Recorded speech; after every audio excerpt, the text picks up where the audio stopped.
चलो चलो जल्दी चलो प्रेमियों, आज और सत्संग का समय हो गया। सब लोग सामने आके बैठो ताकि एक एक वचन आपकी समझ आ जाए। जब सामने बैठे सुनोगे तो सत्संग वचनों का असर प्रभाव तुम्हारे मन बुद्धि चित्त पे पड़ेगा, तब ये मन अपने गुनाहों को कबूल करेगा। मैंने कितना अच्छा किया, कितना बुरा किया, कितना पाप किया, कितना पुण्य किया, कितना सुख किया, कितना सुख किया। वैसे शैतान मन किसी से मानने वाला नहीं है। इसने बड़े बड़े ऋषि मुनियों को, योगियों को, महर्षियों को, ब्रह्मचारियों को धराशायी कर दिया। ऐसा ये शैतान मन हमारे सबके मनुष्य मंदिर में रह रहा। न हमने आपने आज तक इसको निकाल पाया है, न इस पर कंट्रोल नियंत्रण कर पाया। ये मन बराबर मनमानी किया करता है। जब जैसी इच्छा उठी इसके अंदर भोग वासनाओं की, तो आपके शरीर को साथ में लेकर अगर काम की इच्छा हुई तो काम की इच्छा को पूरी करा लिया, क्रोध की इच्छा हुई तो क्रोध की इच्छा को पूरी करा लिया, लोभ मोह अहंकार की इच्छा हुई तो लोभ मोह अहंकार को पूरा करा लिया। और तुम इसका कुछ नहीं कर सकते हो, तुम्हारे अंदर बैठा हो। तुम तो ये समझते हो कि पड़ोसी खराब है, ये खराब, ये दुश्मन, वो दुश्मन। ये कभी नहीं कहते हो तुम्हारा मन ही खराब है। ये अच्छा क्यों नहीं सोचता है? ये बुराई जल्दी क्यों पकड़ता? ये बुरे कर्मों की तरफ जल्दी क्यों जाता? अच्छे कर्मों में क्यों नहीं आता? इतना ये कलयुग का मन खराब। अब इससे कोई अच्छा काम होने वाला नहीं है। जब इतना खराब हो गया, इस शैतान मन को ठीक करने के लिए कलयुग में संत पधारे। उन्होंने मन को नियंत्रण कंट्रोल में रखने के लिए 3 रास्ते बताए। सत्संग करो, सेवा करो और भजन करो। प्रेमियों, ये 3 रास्ते, 14 रास्ता नहीं।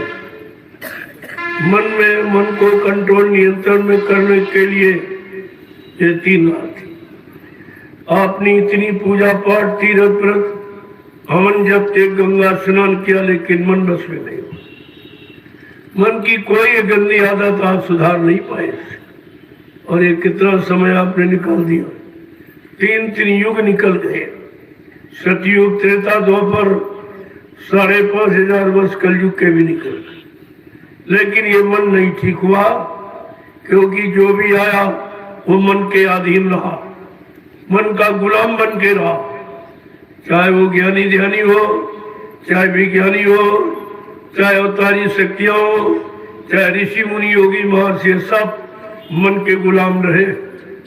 आज ये अवसर संतों ने आपको दिया कि अगर तुम उनके वचनों को मान लो, संत महात्मा फकीरों के वचनों को हो अगर आप मान लो, ये शैतान मन कुछ नहीं कर सकता, एकदम शांत हो जाएगा। लेकिन उनके वचन आपने माने नहीं। बाबा जय गुरुदेव जी महाराज ने 10 जुलाई 1952 से और 2012 ये 60 वर्ष आपको मथुरा में सुनाया, समझाया, चिताया, जगाया, होश में ला के खड़ा किया, माँ बहन बेटी बहू की पहचान बताई और नामदान देकर सुमरन ध्यान भजन यानी जीवात्मा को जगाने की युक्ति बताई। लेकिन आपने उनकी कोई बात नहीं मानी, एक भी वचन तुम्हारे पास गुरु का नहीं है, तभी आप संघ का संदेश से बच नहीं पाए। वचन बचने बचाने का काम करते, वचन कोई भाषण स्थित प्रचन का काम नहीं करते, वचन कोई मनोरंजन नहीं है, वचन कोई कथा वार्ता नहीं है। ये संत महापुरुषों को वचन जीवात्मा को जगाने वाले, परमात्मा से मिलाने वाले, जीवात्मा को निर्धाम लोक मंडल मुकाम पहुंचाने वाले। लेकिन आपने कितनी बारी भूल की। आज उसी का भूल का परिणाम ये गुरु परिवार में शंका के बादल छाते, सब परेशान है, कोई इधर भग रहा, कोई इधर भग रहा, कोई इधर। और बाबा जी ने क्या कहा था कि मेरे बारे में कोई कैसी समस्या ला के खड़ी करे, तुम बच्चा विश्वास मत करना, पिछले राजनेताओं ने हमें भली भांत आजमा लिया, न मुझे कोई मार सकता, न मुझे कोई धोखा दे सकता, न मुझे कोई धुंगा सामान से खरीद सकता। मैं अपना काम करने आया हूँ, काम करके ही जाऊंगा। जय गुरुदेव। ये कितना बड़ा वादा है। आप गुरु के वादे को बोल गए, आप अपने गुरु को झूठ बोलने वाला कहने लगे। ये कौन सी आपकी गुरुमुखता है, कौन सी शिष्यता है, जरा इस पर तो विचार करो। आप ये कह रहे हो किसके लिए कह रहे हो? अपने गुरु के लिए।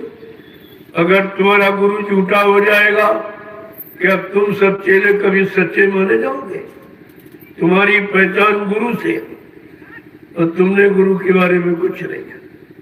वो 5 लोग मथुरा में जिन्होंने नाटक किया, जिन्होंने प्रचार किया कि बाबा जी शरीर छोड़ के चलेगा, किसी ने किया कि अगर ऐसा कह देंगे तो मथुरा का राजपाट हमको मिल जाएगा। इनको ये नहीं मालूम है, ये मथुरा का ट्रस्ट ये 45 करोड़ प्रेमियों का, एक का नहीं है, न एक का कभी हो सकता, न एकाधिकार कोई इस पर जमा सकता।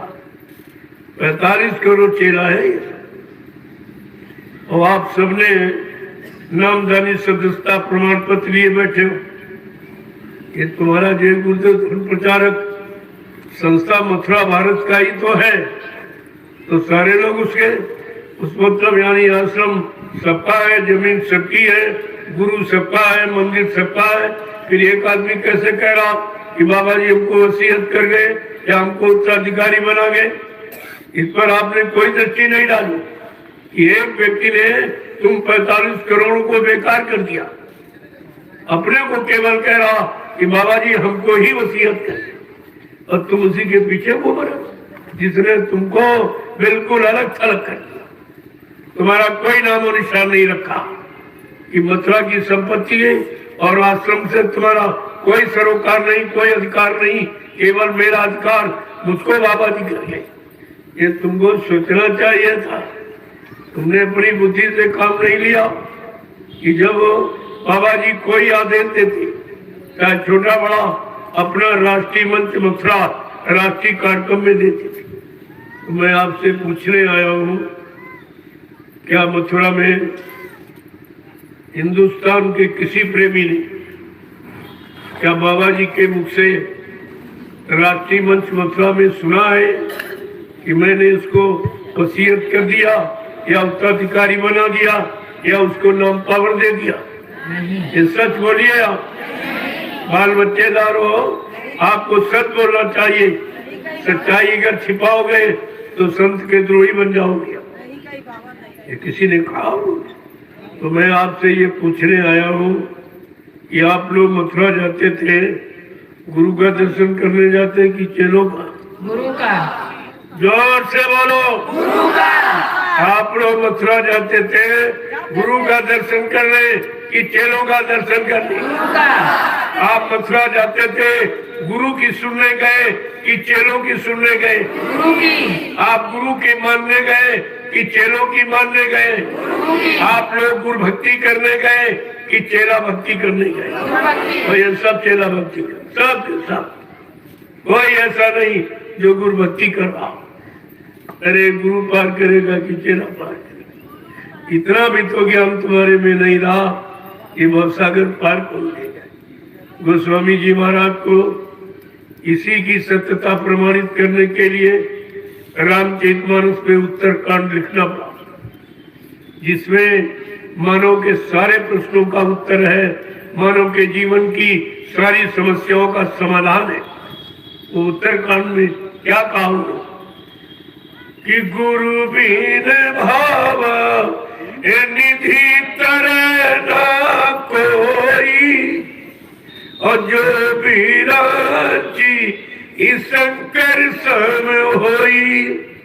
कहते कोई इंसान ब्रह्मा विष्णु महादेव के समान धनवान बलवान बुद्धिमान कीर्तिमान क्यों न बन जाए, लेकिन ये भवसागर बगैर समय के सदगुरु के कोई पार नहीं ले जा सकते। वो ले जाएगा जिसके पास नाम नौका होगी। अगर नाम नौका नहीं तभी नहीं ले जाएगा। इसीलिए कलयुग में हजारों संत आए, लेकिन ये वादा किसी ने नहीं किया। नामदान तो सबने दिया, कबीर साहब से लेकर हजारों संत आए और सबने नामदान दिया, लेकिन नामदान देकर ये नहीं कहा जो बाबा जय गुरुदेव जी महाराज ने कहा। क्या कि जिनको मैंने नामदान दिया या नाम डोर शब्द डोर पकड़ाई, जब तक इनकी जीवात्मा को घर नहीं पहुंचा लूंगा, मैं मानव शरीर को छोड़ के जाने वाला नहीं हूँ। प्रेमियों, ये वादा किसी का नहीं, फिर भी आप नहीं समझ पाए। तब तुम अपने गुरु को नहीं पहचान पाए तो तुम किसको पहचानोगे? और तो तुमने किसी को देखा ही नहीं, न ब्रह्मा को देखा, न विष्णु को, न शंकर को देखा, न रामकृष्ण को देखा, न देवी देवताओं को देखा। तो गुरु को तो आपने देखा, गुरु को आपने सुना, और गुरु का अनुभव भी आपका गुरु ने कराया अपना। जब तुम नहीं समझ पाए और जब भूल गए और तब नहीं पहचान पाए, तो जिनको आपने देखा नहीं उनको क्या पहचानो? उनके बारे में तो आपको जानते ही नहीं कि देवी देवता थे कि नहीं थे, रामकृष्ण थे कि नहीं थे, तुमने तो देखा ही नहीं। क्या बिना देखे विश्वास करते हो? अरे संसार में जब किसी को देखते हो तभी उससे प्रेम होता है, तभी उससे विश्वास होता, तभी आप उसकी बात मानते हो। तुमने तो किसी को नहीं देखा, न ब्रह्मा को, न विष्णु को, न शंकर को, न रामकृष्ण को, न देवी देवताओं को। ऐसे मुसलमानों ने किसी को नहीं देखा, किसी को नहीं देखा, न अल्लाह को, न ताला को, न खुदा को, न रहमान को, इन्होंने किसी को नहीं देखा। और जो दिखाने वाले पीर पैगम्बर औलिया मुर्शिद काबिल फर्की, और उनकी बात इन्होंने मानी नहीं। जो परमात्मा से मिलाने वाले संत महापुरुष, तुमने उनकी बात नहीं मानी तो ये तो काम तुम्हारा कभी नहीं हो पाएगा। आपने कितना बड़ा अपना नुकसान किया और अभी तुम्हारी समझ में नहीं है। आप भी भागते चले जा रहे हो, मैं इधर बुला रहा हूँ, तुम उधर भाग रहे हो। ये दूरी जो बढ़ा रहे हो, क्या भविष्य में कभी वापिस आ सकोगे? तुम तो भविष्य में ये भी कहने के हकदार नहीं रहे कि हम बाबा जय गुरुदेव जी महाराज के शिष्य हैं। शिष्य बनने का भी अधिकार तुमने खो दिया, क्योंकि शिष्य का कर्तव्य ये नहीं होता जो तुम कह रहे हो कि बाबा जी मर के चले गए। अपने गुरु को इतना बुरा शब्द प्रयोग करते हो। मर जाना किसके लिए प्रयोग किया जाता? अपने दुश्मन के लिए। तेरा भाई मर जाए, तेरा बाप मर जाए, तेरा बेटा मर जाए, तेरा पति मर जाए, ये शब्द दुश्मन के लिए प्रयोग करते हैं। और तुम सबने प्रयोग किया और अब भी प्रयोग कर रहे हो। क्या तुम इस गुनाह, इस पाप से बच सकते हो? और तुम सुन रहे हो। आज लोगों ने तो इसलिए किया, ये से कहेंगे बाबा जी मर गए तो मथुरा का राज हमको मिल जाए। तुमको क्या मिला? तुम जो पीछे कर रहे हो तुम्हें क्या मिला? अपने लिए नहीं सोच पाए कुछ। तुम्हारी पढ़ाई लिखाई और ये सत्संग में आना जाना और मथुरा में ये सब सेवा देना करना, ही मतलब क्यों नहीं निकला? तुम्हारे लिए सब झूठ सत्य होगा। तो एक एक वचन को बड़ी सावधानी से सुनो। मैं अभी पूछने आया हूँ कि आपने क्या क्या सुना। जिस महापुरुष ने 60 वर्ष मथुरा में सुनाया, 10 जुलाई 1952 से और 2012, ये 60 वर्ष का, और तुम्हारी समझ में कुछ नहीं आया, कुछ भी नहीं आया। 60 साल का समय आपने बेकार कर दिया और ये 10 साल लीला का चला गया। 70 वर्ष तुमने खो दिए और अभी तक तुमको कुछ नहीं मिला। गुरु के बारे में जब कोई जानकारी नहीं तो तुम पाओगे क्या? कैसे आपको मिलेगा?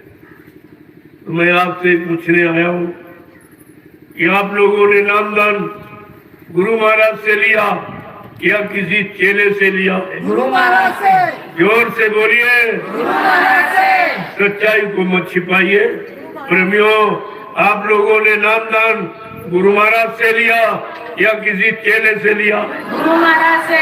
आपका हाथ गुरु महाराज ने पकड़ा या किसी चेले ने पकड़ा है? गुरु महाराज ने। आपकी जीवात्मा को जगाने का, परमात्मा से मिलाने का, जीवात्मा को निर्धाम पहुंचाने का वादा ये गुरु महाराज ने किया या किसी चेले ने किया? गुरु महाराज ने। फिर आप क्या कहोगे? तो बड़ा अफसोस होता कि क्या कहते। नामदान गुरु से लिया, चेला गुरु के बने, हाथ गुरु ने पकड़ा, पार जाने का, ले जाने का वादा गुरु का, और जा रहे हो चेलों के पास। क्या मिलेगा? उन चेलों के पास जा रहे हो जिन्होंने गुरु को नहीं बख्शा, गुरु को मौत के घाट उतार दिया। ऐसा तो कभी सृष्टि में किसी ने नहीं किया। ईसा मसीह को गैरों ने सूली पे चढ़ाया था, लेकिन आज अपनों ने जो मथुरा में खाते रहे, खर्चा करते रहे, वहीं रहते रहे, उन्होंने ये काम किया और आप उन्हीं के सहयोगी बन गए। जिसने तुम्हारे गुरु के साथ इतना व्यवहार, अगर मैं सब रात खोल दूं तो तुम इन पर थूकोगे नहीं? दोनों पर जो दोनों के पीछे भाग रहे हो तुम थूकोगे नहीं? इन्होंने गुरु को आश्रम में बांधकर कितनी सजा दी जो चोर डकैत कतली को नहीं देती। प्रेमियों, सब आपके तुम्हारे सामने खोल के रखूंगा, चिंता मत कीजिए। थोड़ा इंतजार कर लीजिए, क्योंकि इंतजार सबने किया। परिवर्तन का किसने आवाज लगाई? इंतजारी सब। लेकिन ये जरूर है, बाबा जी ने इंतजारी के बारे में आज से कहा, भगवान राम को त्रेता में इंतजारी में 14 वर्ष लग गए और कृष्ण को 18 दिन लग गए। लेकिन बच्चा, कलयुग के परिवर्तन में हमको 18 मिनट भी नहीं लगेंगे। ये कितनी बड़ी बात है। कलयुग सबसे ज्यादा खराब, लेकिन सारी खराबी दूर करने के लिए क्या करें? मुझे 18 मिनट भी नहीं लगेंगे। मेरे पास ऐसी योजना, ऐसी भूमिका व्यवस्था। तो कम से कम तुम्हें वचन तो याद रखने चाहिए। ये हमारे गुरु ने जो कहा तो किसी ने नहीं कहा। इतनी हमदर्दी का वादा जीवात्मा के कल्याण का किसी ने नहीं कहा। क्यों? वो सब गुप्त संत थे। कबीर साहब से लेकर हजारों संत जो आए सब गुप्त थे। केवल प्रकट में यही आए। प्रकट माने जिन्होंने घूम घूम कर सारे हिंदुस्तान में संदेश दिया। हिंदुस्तान का कोई प्रांत, जिला, तहसील, ब्लॉक, शहर, कस्बा, गली, गांव कुछ छोड़ा नहीं जहां पर अपने आने की जानकारी, अपने जगह नाम की जानकारी, अपने काम करने की जानकारी न दी। फिर भी तुम्हें कुछ नहीं मालूम। अरे जब परिचय मिल जाता है तब तो शंका समाप्त हो जाती। और बाबा जी ने कितना परिचय दिया, इतना सृष्टि में किसे दिया ही। और ये वादा किसी का नहीं। राम ने ये वादा नहीं किया था कि जब सीताराम तुम बोलोगे मैं तुमको मिलूंगा, मैं तुम्हारी मदद करूँ। ये वादा उनका भी नहीं। कृष्ण भगवान ने भी ये वादा नहीं किया जब तुम कृष्ण नाम लोगे मैं तुमको मिलूंगा, मैं तुम्हारी मदद करूँ। लेकिन बाबा जी ने क्या कहा? जब तुम्हारी मदद कोई न करे, सबको अजमान हो, जिनको जिनको आपने पूजा है, माना है, मेरे यहाँ निंदा आलोचना बुराई नहीं है, जब तुम्हारा काम कोई न करे तो तुम जय गुरुदेव नाम लेना, मैं तुमको मिलूंगा। चाहे मुसलमान हो चाहे हिंदू, कोई हो। हजरत मेहदी, इमाम हजरत मेहदी माने जय गुरुदेव। हिंदी में जय गुरुदेव इसका अर्थ है वाहे गुरु माने जय गुरुदेव। राधा स्वामी माने जय गुरुदेव। यानी ये गुरु की ही महिमा। जय गुरुदेव नाम ऐसा नाम जो सारे गुरुओं की, सारे मुर्शिदों की जय जयकार कराता है। जय गुरुदेव का मतलब जितने आए गुरु सबकी जय, जितने मौजूद हैं उनकी जय, जितने भविष्य में आएंगे सबकी जय। इसमें निंदा आलोचना का विषय ही नहीं। ये समय का ऐसा समृद्ध मालिक का जगाया। जय गुरुदेव नाम प्रभु का। प्रभु नाम किसी ने मंत्रिमंडल पर जगाया नहीं, न किसी ने प्रभु नाम का प्रचार कराया। आपके यहाँ जो इतिहास मौजूद है, सतयुग में योगियों ने हरि नाम जगाया, हरि नाम का प्रचार हुआ। उस हरि नाम को किसने लिया, किसको लाभ मिला? तो गोस्वामी जी महाराज ने रामचरितमानस के उत्तरकांड में लिखा कि नाम है जप तो हरि कीन प्रसादु, और भक्ति सिरो मणि भय प्रहलादु, कि ध्रुव संगला नी जपे हरि नामु, और पाए ले अनुपम ठाऊ। ध्रुव प्रहलाद ने हरि नाम जपा, उनका काम हो गया। अब काम क्या हो गया? जो नाम जिस मंडल मुकाम से आता उस नाम का स्मरण करने से, उस नाम का आधार हुआ, आदेश हुकुम मानने से वो नाम उसी लोग तक पहुंचा देता। ये नाम की निजी महिमा। लेकिन हमारी आपकी जीवात्मा रूह ये सतलोक सचखंड अनामी धाम की नहीं। जब तक वहां से कोई यहाँ नहीं आएगा और वो नाम नहीं जगाएगा कि जिस जीवात्मा जिस नाम को पकड़कर अनामी धाम पहुंचे, तब तक ये अपने घर नहीं जा सकते। 3 युगों से भटकी पड़ी, अभी तक वापस नहीं आया। क्योंकि जो आया वो बीच के लोग से आए। राम साकेत लोग से आए, कृष्ण गोलोक से आए, देवी देवता देवलोक, ब्रह्मा ब्रह्मलोक से, विष्णु विष्णुलोक से, शिव जी शिवलोक से। बस इनकी सीमा इतनी। लेकिन हमारी आपकी जीवात्मा रूह वो सतलोक सचखंड से आई। जब तक वहां से कोई यहाँ नहीं आएगा और नाम नहीं जगाएगा, वो तब तक ये जीवात्मा बनेगा नहीं, तब तक इसका आवागमन समाप्त नहीं हो। ये सब जानकारी आपको लेनी चाहिए। बाबा जी ने सत्संग के दौरान ये सब कुछ आपको बताया। कुछ उन्होंने बाकी नहीं रखा, लेकिन तुम्हारी समझ में कुछ नहीं है। एक भी शब्द आपके पास गुरु का नहीं। कभी आप शंका में चले गए हो। शंका का दूसरा नाम अज्ञानता है। अज्ञानता वही शंका बन जाती है। जहाँ ज्ञान समाप्त हो जाएगा, शून्य हो जाएगा, वहाँ शंका ही रह जाएगी। इसलिए प्रेमियों, आज ये अवसर आपको मिला है तो कुछ सुन लीजिए जो आपने कभी नहीं सुना और कहीं नहीं सुना होगा, वो चीज आपको सुनने को मिले, तभी तो आपको पता चलेगा ये सब क्या है, ये खेल क्या हो रहा। देख लो ये साइकिल यात्रा, आज के युग में तो साइकिल लोग धीरे धीरे भूल चुके, सब मोटरसाइकिल पर आ गए। लेकिन मैं जो प्रमाण आपके सामने लेके आया हूँ कि लोगों ने परिश्रम करना छोड़ दिया, साइकिल चलाना भी छोड़ दिया, और 20-20 साल और 25-25 साल के बाद ये साइकिल पकड़ी करीब और 60-70 किलोमीटर ये रोज चलती। इनको देखिए, खासियत ये है इसमें 50 कन्याएं चल रही। तो साथ ये काम हिंदुस्तान में कोई नहीं कर, कोई प्रधानमंत्री राष्ट्रपति ये काम नहीं करा सकता, ये किसी के बस की बात नहीं है। ये सब क्यों हो रहा, क्यों किया जा रहा? अगर नारी सड़क पर आ जाएगी धर्म की स्थापना के लिए तो तुम इंसानों का क्या होगा, तुम्हारी क्या महिमा रहेगी, कौन तुमको सूरवीर कहेगा? ये सब आपको समझना चाहिए।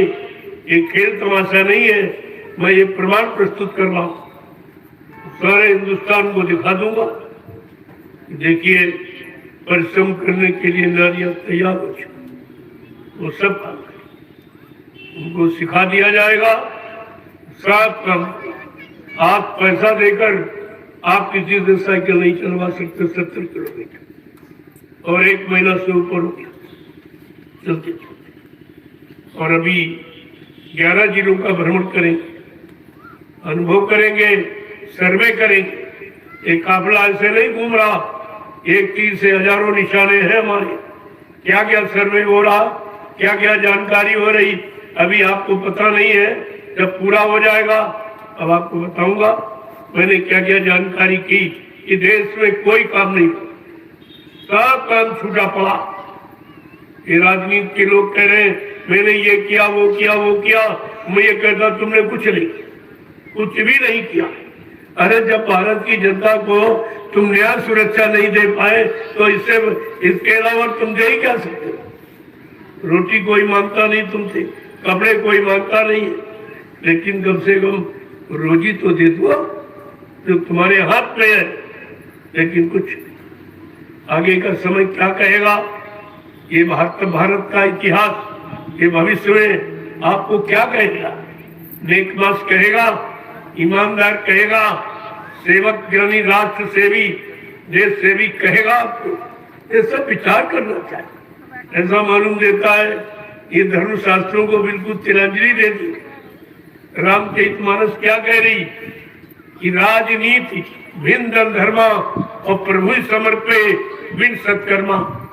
ये भारत धार्मिक देश की राजनीति बिना धार्मिक का मतलब जो सत्यवादी हो, जो न्यायवादी हो, जो चरित्रवान हो, ईमानदार हो और सबके प्रति प्रेम सेवा दया भाव रखता हो, परमात्मा की याद ध्यान करता हो, माँ बहन बेटी बहू की पहचान रखता हो, प्रेमियों उसको कहते हैं धार्मिक।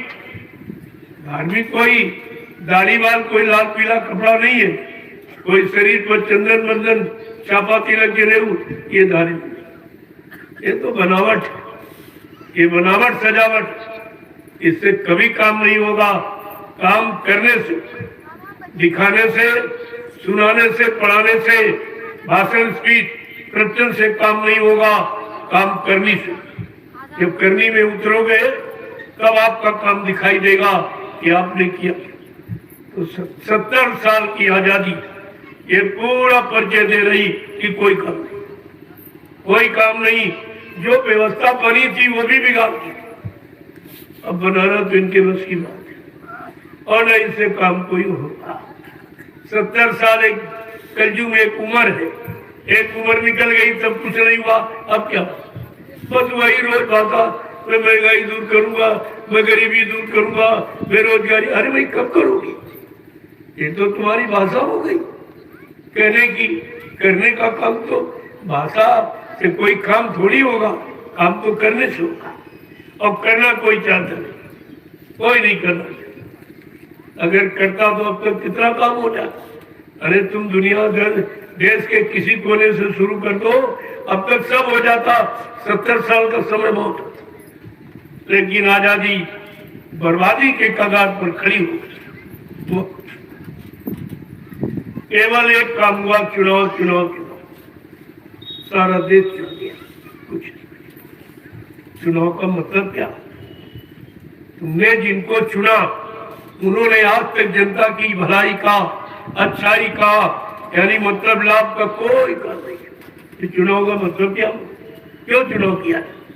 अरे भाई काम के लिए, ये हमारा काम हो, हमको शांति मिले, हमको न्याय सुरक्षा मिल जाए, रोजी मिल जाए, हमें किसी तरह से मतलब हमारी रक्षा हो जाए, हिफाजत हो जाए, इसीलिए तो चुनाव होता।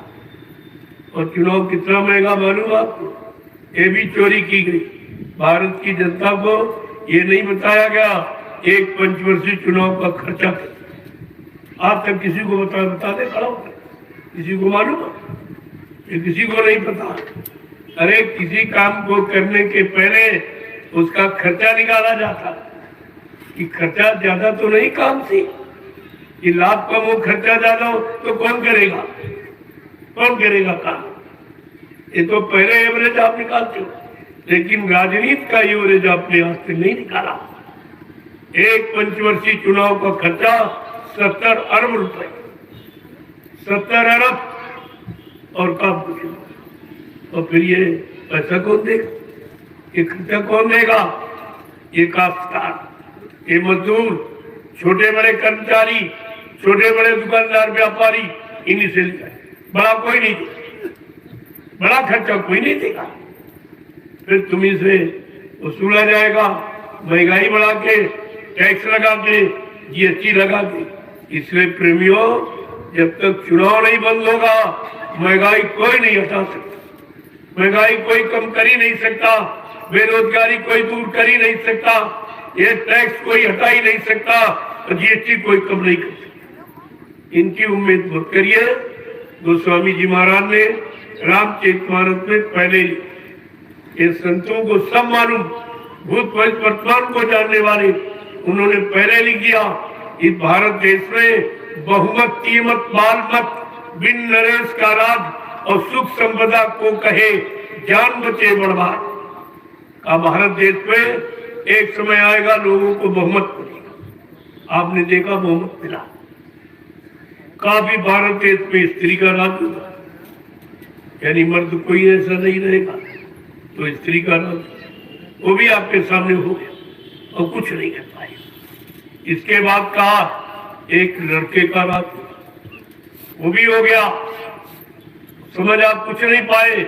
और इसके बाद कहा बिन नरेश का राज, कोई राजा ही नहीं होगा। आज वही समय प्रेमियों, कोई राजा नहीं। राजा का मतलब प्रजातंत्र में प्रजा को पुत्रवत पाले वो राजा, अपनी प्रजा को खिला के खाए, सुला के सोए, पैरा के पैरे, उसको कहते राजा। ये राजा का कर्तव्य है। लेकिन आज तो ऐसा कोई नहीं दिखाई देता। सबको अपनी कुर्सी, अपना अधिकार। ये पुलिस कर्मचारी अधिकारी बैठे, केवल मैंने हिंदुस्तान में इनके लिए आवाज उठाई थी। ये पुलिस कर्मचारी अधिकारी 24 घंटे आप इससे नौकरी कराते हो और 8 घंटे का वेतन देते हो, ये कौन सा कानून? किसी के कान में जू नहीं देगा।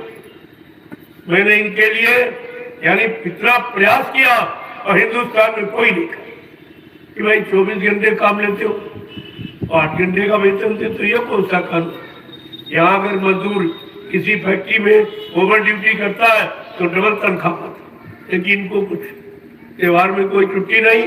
अरे कई विदेश में लोग हैं, त्योहार में बाल बच्चों से मिलने वो भी आते, लेकिन इनको भी अधिकार, इनके सारे अधिकार छीन गए। अब बेचारे करे तो क्या करे, लेकिन कोई कहने वाला नहीं, न पक्ष न विपक्ष। केवल मैं कहता हूं, कोई नहीं आवाज सुनता नहीं, क्योंकि जानते हैं अगर सुनूंगा तो इनको देना पड़ेगा। तुमने भाई आज नहीं तो कल आपको देना, तुम जाओगे कहाँ पक्के? मैंने व्यवस्था बना दी, मैंने इनके लिए व्यवस्था तैयार कर दी और मैं करके दिखा रहा हूँ। कोई पुरस्कार ऐसा नहीं जिसको मैंने महाप्रसाद न दिया हो बुला के और बरकत न। अभी इनको बरकत दूंगा आज, अब तुमको नहीं दी थी, अभी तो कार्यक्रम होगा, इसके बाद इनको बरकत दूंगा। और पूरे हिंदुस्तान में दे के आया हूँ। एक एक चौकी कोतवाली में मैंने 50-50, 60-60 और 1-1 लाख रुपए की बरकत इनको दी है कि मैं जानता हूँ तुम्हारी तनख्वाह में तुम्हारा पूरा नहीं पड़ता, बिना बरकत के तुम्हारी तनख्वाह में कुछ बचे। बरकत का मतलब अतिरिक्त आमदनी, ये बरकत है और कोई नहीं जानता, कोई देता। किसी ने आज तक इसका नाम ही नहीं लिया कि बरकत क्या। और बरकत सबको चाहिए। बिना बरकत के तुम करोड़ों रुपए रख लो, अगर बरकत नहीं तो सब चला जाए। कोई एक बीमारी भारी आ गई, सब चला जाए, कुछ नहीं बचेगा। कोई एक दुर्घटना हो गई, आपका उसमें चला जाएगा। कम से कम विचार करना चाहिए। इस भारत देश में भगवान राम ने राजनीति की, भगवान कृष्ण ने राजनीति, राजनीति भगवान की है। नेता सब तुम्हारे देश में कभी नहीं। एक केवल नेता था, नेता सुभाष चंद्र बोस, अभी कुछ। नेता का मतलब जिसमें जनता का नेतृत्व करने की क्षमता। नेतृत्व करने के लिए एक भी उस व्यक्ति के अंदर 14 गुणों की आवश्यकता, इनमें 28 अवगुण है। ये नेतृत्व क्या करेंगे? 1 2 2 1 4 छोड़ के बाकी सब शराबी, सब मांसाहारी, कोई ऐसा नहीं है, और सब निगुरे, किसी का कोई गुरु नहीं। प्रेमियों, आपने ये पढ़ा होगा, सुना होगा धार्मिक शास्त्रों से कि एक निगुरा न मिले चाहे पापी मिले 1000, एक निगुरे के सीट पर 1 लाख पापियों का भाग। इतना बड़ा दोष होता है निगुरों को देखने का। और यहाँ तो सब निगुरे, सुबह शाम तो उन्हीं को देखना, अखबारों में उन्हीं का फोटो, उन्हीं की पूजा, उन्हीं को देखना, उन्हीं को सुनना, तो देश कैसे चलेगा? समस्या इस बात की है, देश कैसे चलेगा इसकी चिंता नहीं है। हमारी कुर्सी कैसे बचेगी, चिंता इस बात, बाकी कोई चिंता। ये प्रजातंत्र है।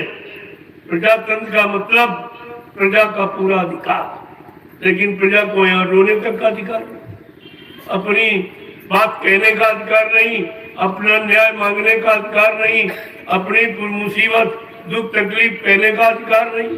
तो प्रेमी प्रजातंत्र कहाँ? ये तो लूट तंत्र। एक तंत्र है, पहले एक तंत्र था।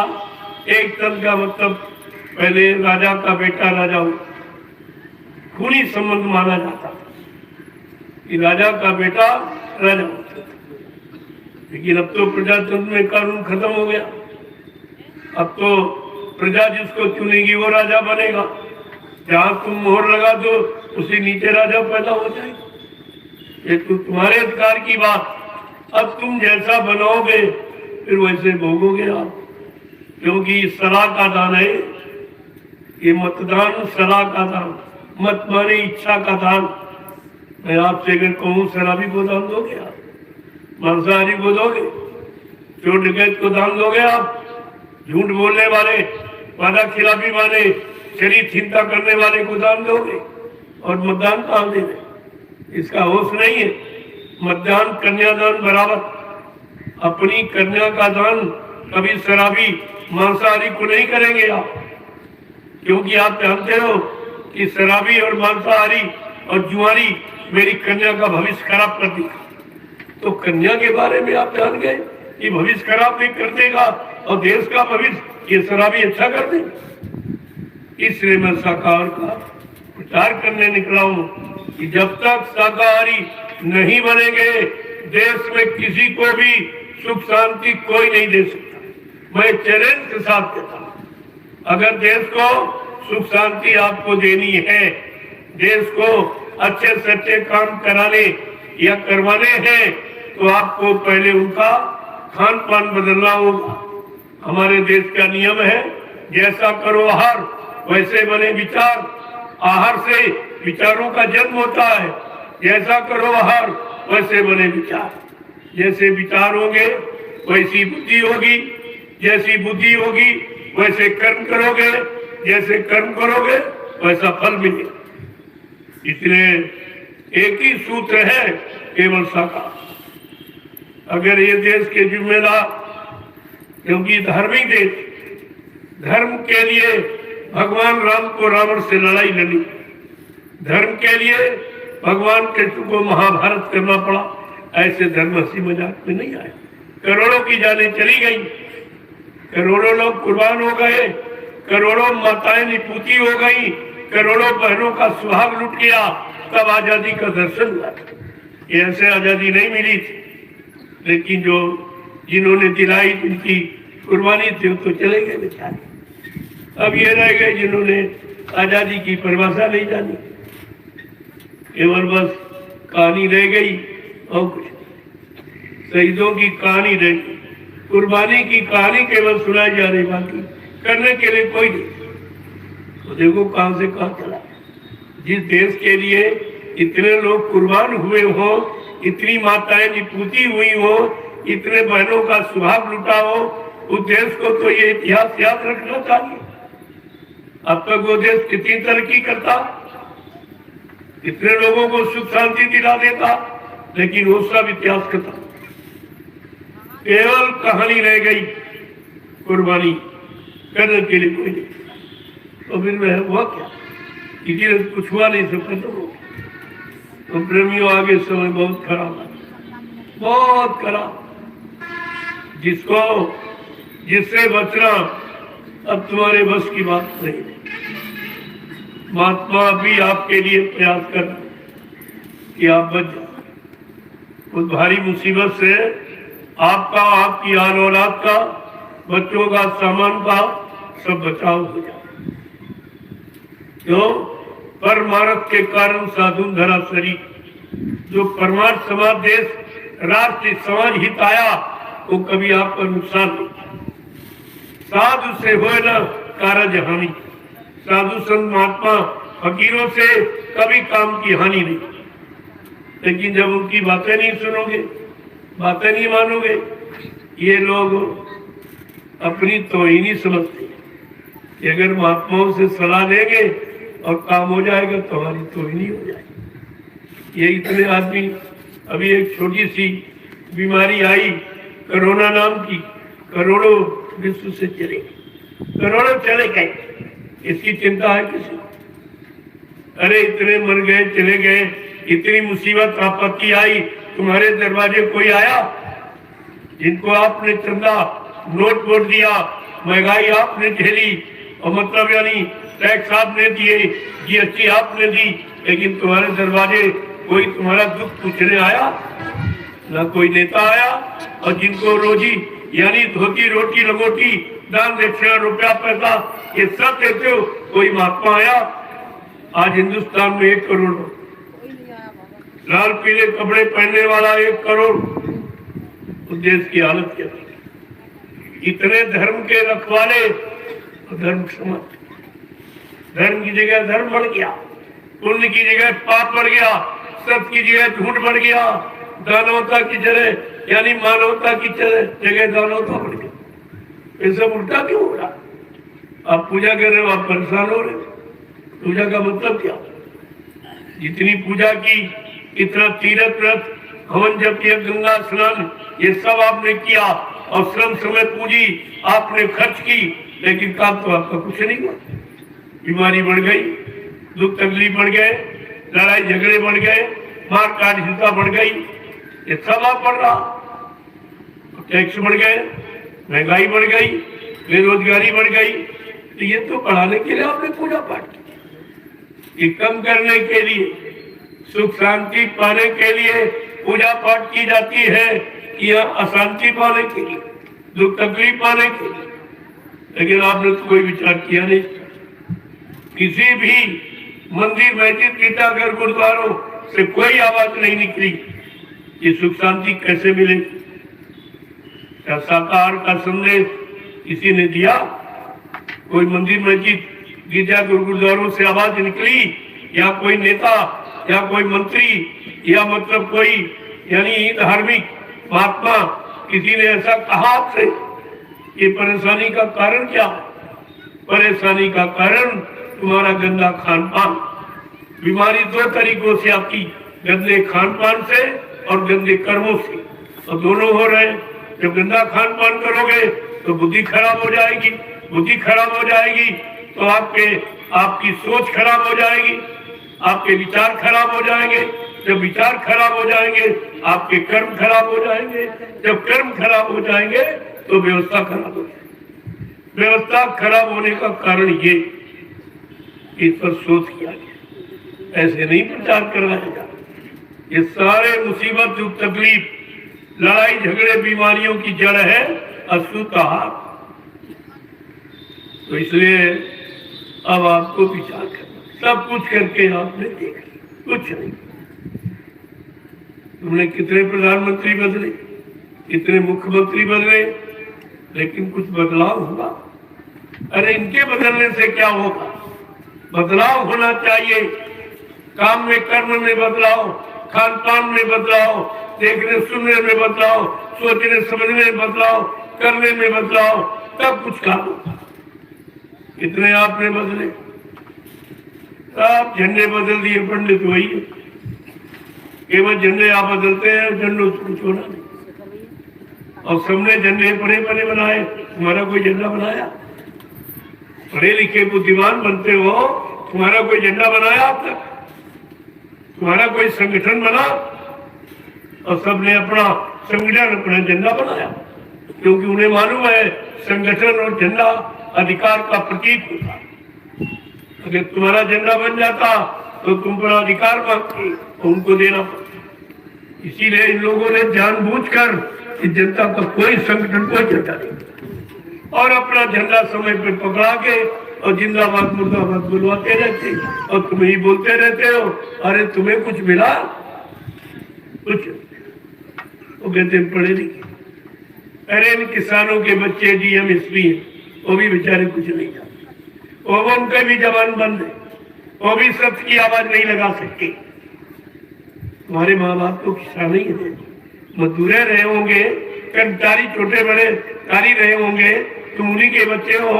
आज देश में क्या हो रहा, और तुमको अधिकार मिला है और तुम चुप बैठे हो। बल्कि अनाधिकार, अधिकार का प्रयोग नहीं, अनाधिकार। मैं ये धर्म का प्रचार करने निकला कि जब तक इंसान में इंसानियत, मानव में मानवता नहीं आई, इनके अंदर सबके प्रति प्रेम प्यार मोहब्बत सेवा दया सदाचार परमात्मा की यादगार यानी नहीं आएगी, इनके मन मस्तिष्क में माँ बहन बेटी बहू की परख पहचान नहीं आएगी, तब तक कुछ होने वाला नहीं। इस काम को करने के लिए मैं निकला कि चलो एक अच्छे सच्चे ईमानदार चरित्रवान समाज का निर्माण किया जाए। तो प्रेमियों, बड़े अफसोस के साथ हमें कहना पड़ रहा, आप धार्मिक देश और धार्मिक सत्ता, और मैं धर्म की बात कहने के लिए हमको परमिशन ली। मैंने पूछा क्या चोर डकैत आपसे परमिशन लेता? झूठ बोलने वाला परमिशन लेता है? अरे भाई, कोई शराब पीने वाला, गाली देने वाला, निंदा करने वाला कोई परमिशन लेता है? घूस रिश्वत लेने देने वाला कोई परमिशन लेता है? मैं एक सच्ची बात कहने के लिए निकला, तो हमें परमिशन की आवश्यकता? यही तुम्हारी धार्मिकता है, यही धार्मिक सत्ता का मतलब है। ये सब सोचना पड़ेगा, आज नहीं तो कल, अब ज्यादा समय। सुख सदा रहता नहीं तो दुख का भी अंत है, ऐसा नहीं है। ये सब होगा तभी तो आपके सामने ये लाके खड़ा किया।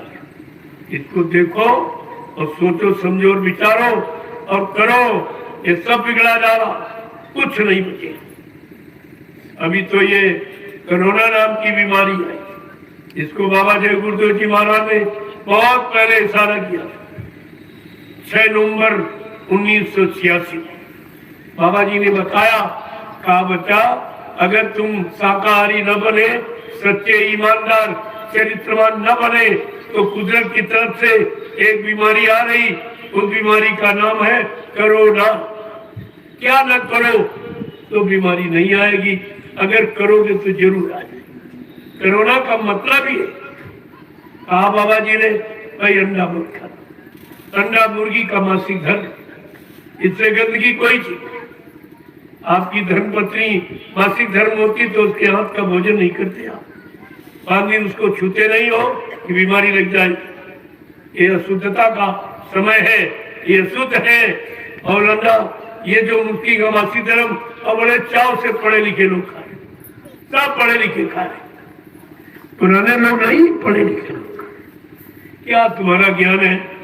डॉक्टर क्या कह रहा है? जो स्वास्थ्य विज्ञान का अधिकारी प्रयोग कहता, तो स्वास्थ्य के लिए कहता अंडा फ्रूट है, हमने कौन से पेड़ में लगता भाई? वो पेड़ हिंदुस्तान में तो है नहीं, अगर विदेश कहीं हो तो बता दीजिए आप। जब ऐसे ऐसे लोग जब इस तरह का यानी बयान देंगे तो देश का क्या होगा? मैं जब निकला तो देख रहा हूँ कि सब्जी दुकान पर भीड़ नहीं, लेकिन अंडों की दुकान पर बहुत, कब अंडा ही खा रहे, सर्दी गर्मी बरसात कुछ नहीं, तो क्या होगा? कैसी भयानक बीमारी आ जाएगी, और आ गई है, जिनका कोई उपचार नहीं है। अभी कोरोना का कोई उपचार नहीं, कोई दवा नहीं बनी, सब झूठा प्रचार, सब झूठा प्रचार। और हमारे हिसाब से तो बीमारी है ही नहीं।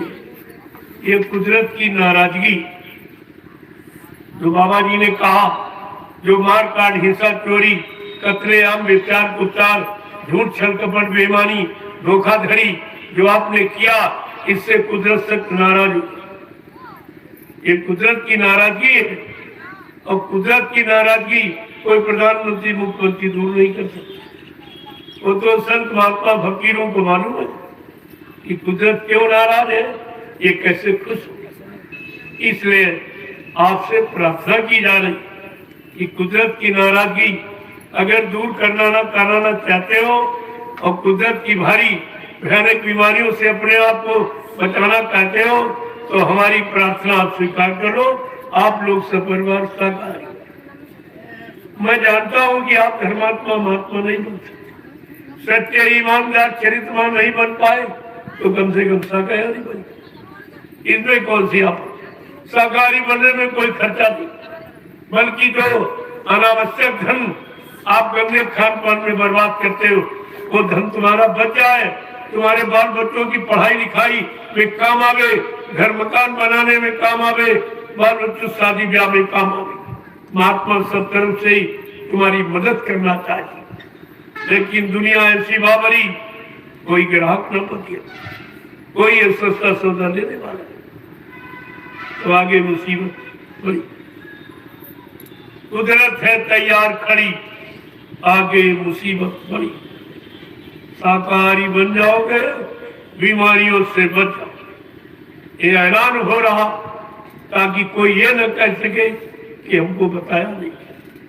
महात्मा जानते थे तो बताना चाहिए, आपको बताया जा रहा। 1980 से बराबर जानकारी दी जा रही। इतना समय निकल गया, लोगों ने महात्माओं की बात को हंसी मजाक समझा, और सब फंस गए। और ये कोरोना एक व्यापार हो गया, व्यापार हो गया। इतना भय पैदा कर दिया गया कि पत्नी पति को घर में रखना नहीं चाहती। अगर कह दिया उसको कोरोना, कहते उसको निकाल बाहर, रिश्ता। जब उसको हॉस्पिटल ले जाया गया तो देखने नहीं जाती, मर गया तो लाश लेने नहीं जाती। इतना भय पैदा कर दिया गया, और इसमें प्रेमियों व्यापार हो गया। किडनी निकाल ली और गुर्दा निकाल लिया, कीमती पुर्जे सब निकाल के बेच, ये व्यापार। तो कुछ लोगों ने हट करके जब देखा, जबरदस्ती लाश को छीन लिया, और कपड़ा जो उन्होंने पैक किया था उसको फाड़ के देखा तो कुछ साफ पुर्जे था। ये व्यापार जनता के साथ, ये राजा का कर्तव्य है प्रजा के साथ। अरे कम से कम कुछ तो आपको विचार करना चाहिए। हमारे यहाँ राजनीति शास्त्र पढ़ाया जाता है, क्या राजनीति शास्त्र यही कहते इस तरह के काम, प्रजा के साथ इतना दुर्व्यवहार, प्रजा के साथ इतना बड़ा धोखा, इतना झूठ, ये सब क्या है? तब लिखा गोस्वामी जी महाराज रामचरितमानस में, जा सुराज प्रिय प्रजा दुखारी, सुर न पवस नरक अधिकारी। जिसके राज में अगर प्रजा दुखी तो राजा नरक में जाएगा। क्या ये लोग ये नहीं पढ़ते? श्री राम की जय जयकार करते हैं, क्या श्री रामचरितमानस को नहीं पढ़ते? नहीं देखते? क्या कह रही, क्या समझा रही, क्या इशारा कर रही, क्या सीख रही? लेकिन नहीं, कुछ कोई नहीं देखता। प्रेमियों, क्या होगा? समस्या इस बात की क्या होगा? इतनी गंभीर स्थिति, एक कोरोना बीमारी आई, इतनी गंभीर स्थिति बना के छोड़ दी। अब तो उससे बड़ी बीमारी आ रही है, क्योंकि अभी खान पान पर कोई नियंत्रण नहीं। जिसके द्वारा बीमारी आई थी उस पर कोई नियंत्रण नहीं, और सरकार ने खुले छूट कर लाइसेंस बना दिया, परमिट, चाहे जितने क्यों मारो काटो तुम्हारे पास। ये क्या है? ये क्या है? ये है विनाश काले विपरीत बुद्धि। जब जिनका विनाश होने को होता है उनकी बुद्धि विपरीत दिशा में ही काम करती है। पाप का घड़ा, स्वार्थ लोभ लालच का घड़ा जब भर जाता तो प्रेमियों फूटता जरूर है, और उस घड़े फूटने का की स्थिति क्या होती? जब जैसी हो तपता तब तैसी मति होए, और काल रेत की रेत को मेट सके नहीं कोई। प्रेमियों से कौन? संत महात्मा फकीर अपनी पूरी फर्ज अदायगी कर रहे, लेकिन कोई सुनता है, क्योंकि इनकी समझ में क्यों नहीं आ रहा? इनका पाप का घड़ा भर गया तो फूटेगा। लेकिन महात्मा फकीर अपनी फर्ज अदायगी समय से करते ही रहे, ताकि आप मुसलमानों की तरह ये न कह सको कि हाय हुसैन हम आपको ये कहने नहीं थे। इसलिए समय के पहले आपको बचने बचाने का ये संदेश लेके आया हूं। इसका कोई खर्चा नहीं बनता, ये निस्वार्थ सेवा देश की, अब सबको बचने बचाने की।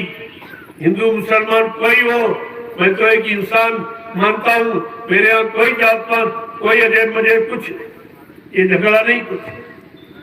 अरे बच्चा जब पैदा होता है क्या जात पात लेके पैदा होता, कि हिंदू मुसलमान बन के पैदा होता, कि कोई मजहब धर्म लेके आता? वो तो नंगा और अकेले पैदा होता, कुछ नहीं किया। फिर आपने ये बीच में अकेला क्यों खड़ा कर? यही तो दुख का कारण बन गया।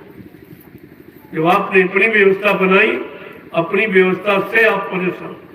अगर ईश्वरी व्यवस्था अगर लागू रखते तो परेशानी का कई प्रश्न नहीं। आपने अपनी व्यवस्था बना, अपनी बुद्धि आपने उसमें लगा दी कि हम कर देंगे, हम कर देंगे। तो देख लो क्या कर दिया, क्या कर दिया ये देखो, और क्या कर सकते हो ये भी देखिए।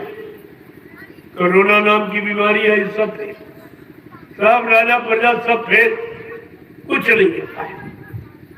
और व्यापार आज भी 1-4 इंच का कपड़ा मुंह पे लगाओ, ये क्या है? ये क्या है?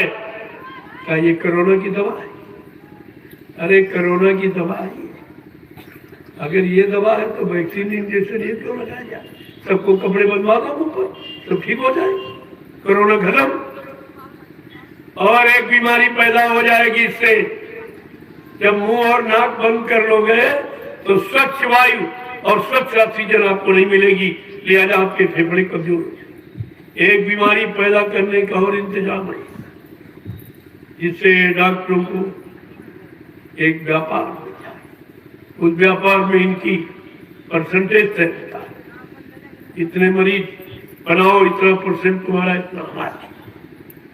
ये देखिए, राजा सेवा करता कि व्यापार करता, प्रजा से प्यार करता, सच्चा व्यवहार करता कि व्यापार कर रहा।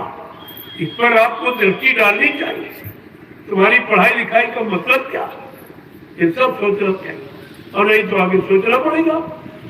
लेकिन फिर पछताए होगा जब चिड़िया चुन गई के, सारा वक्त समय निकल गया, सारा सामान नष्ट हो गया, परिवार नष्ट हो गया। फिर आप सोचे जागे, तो जागने सोचने का मतलब क्या?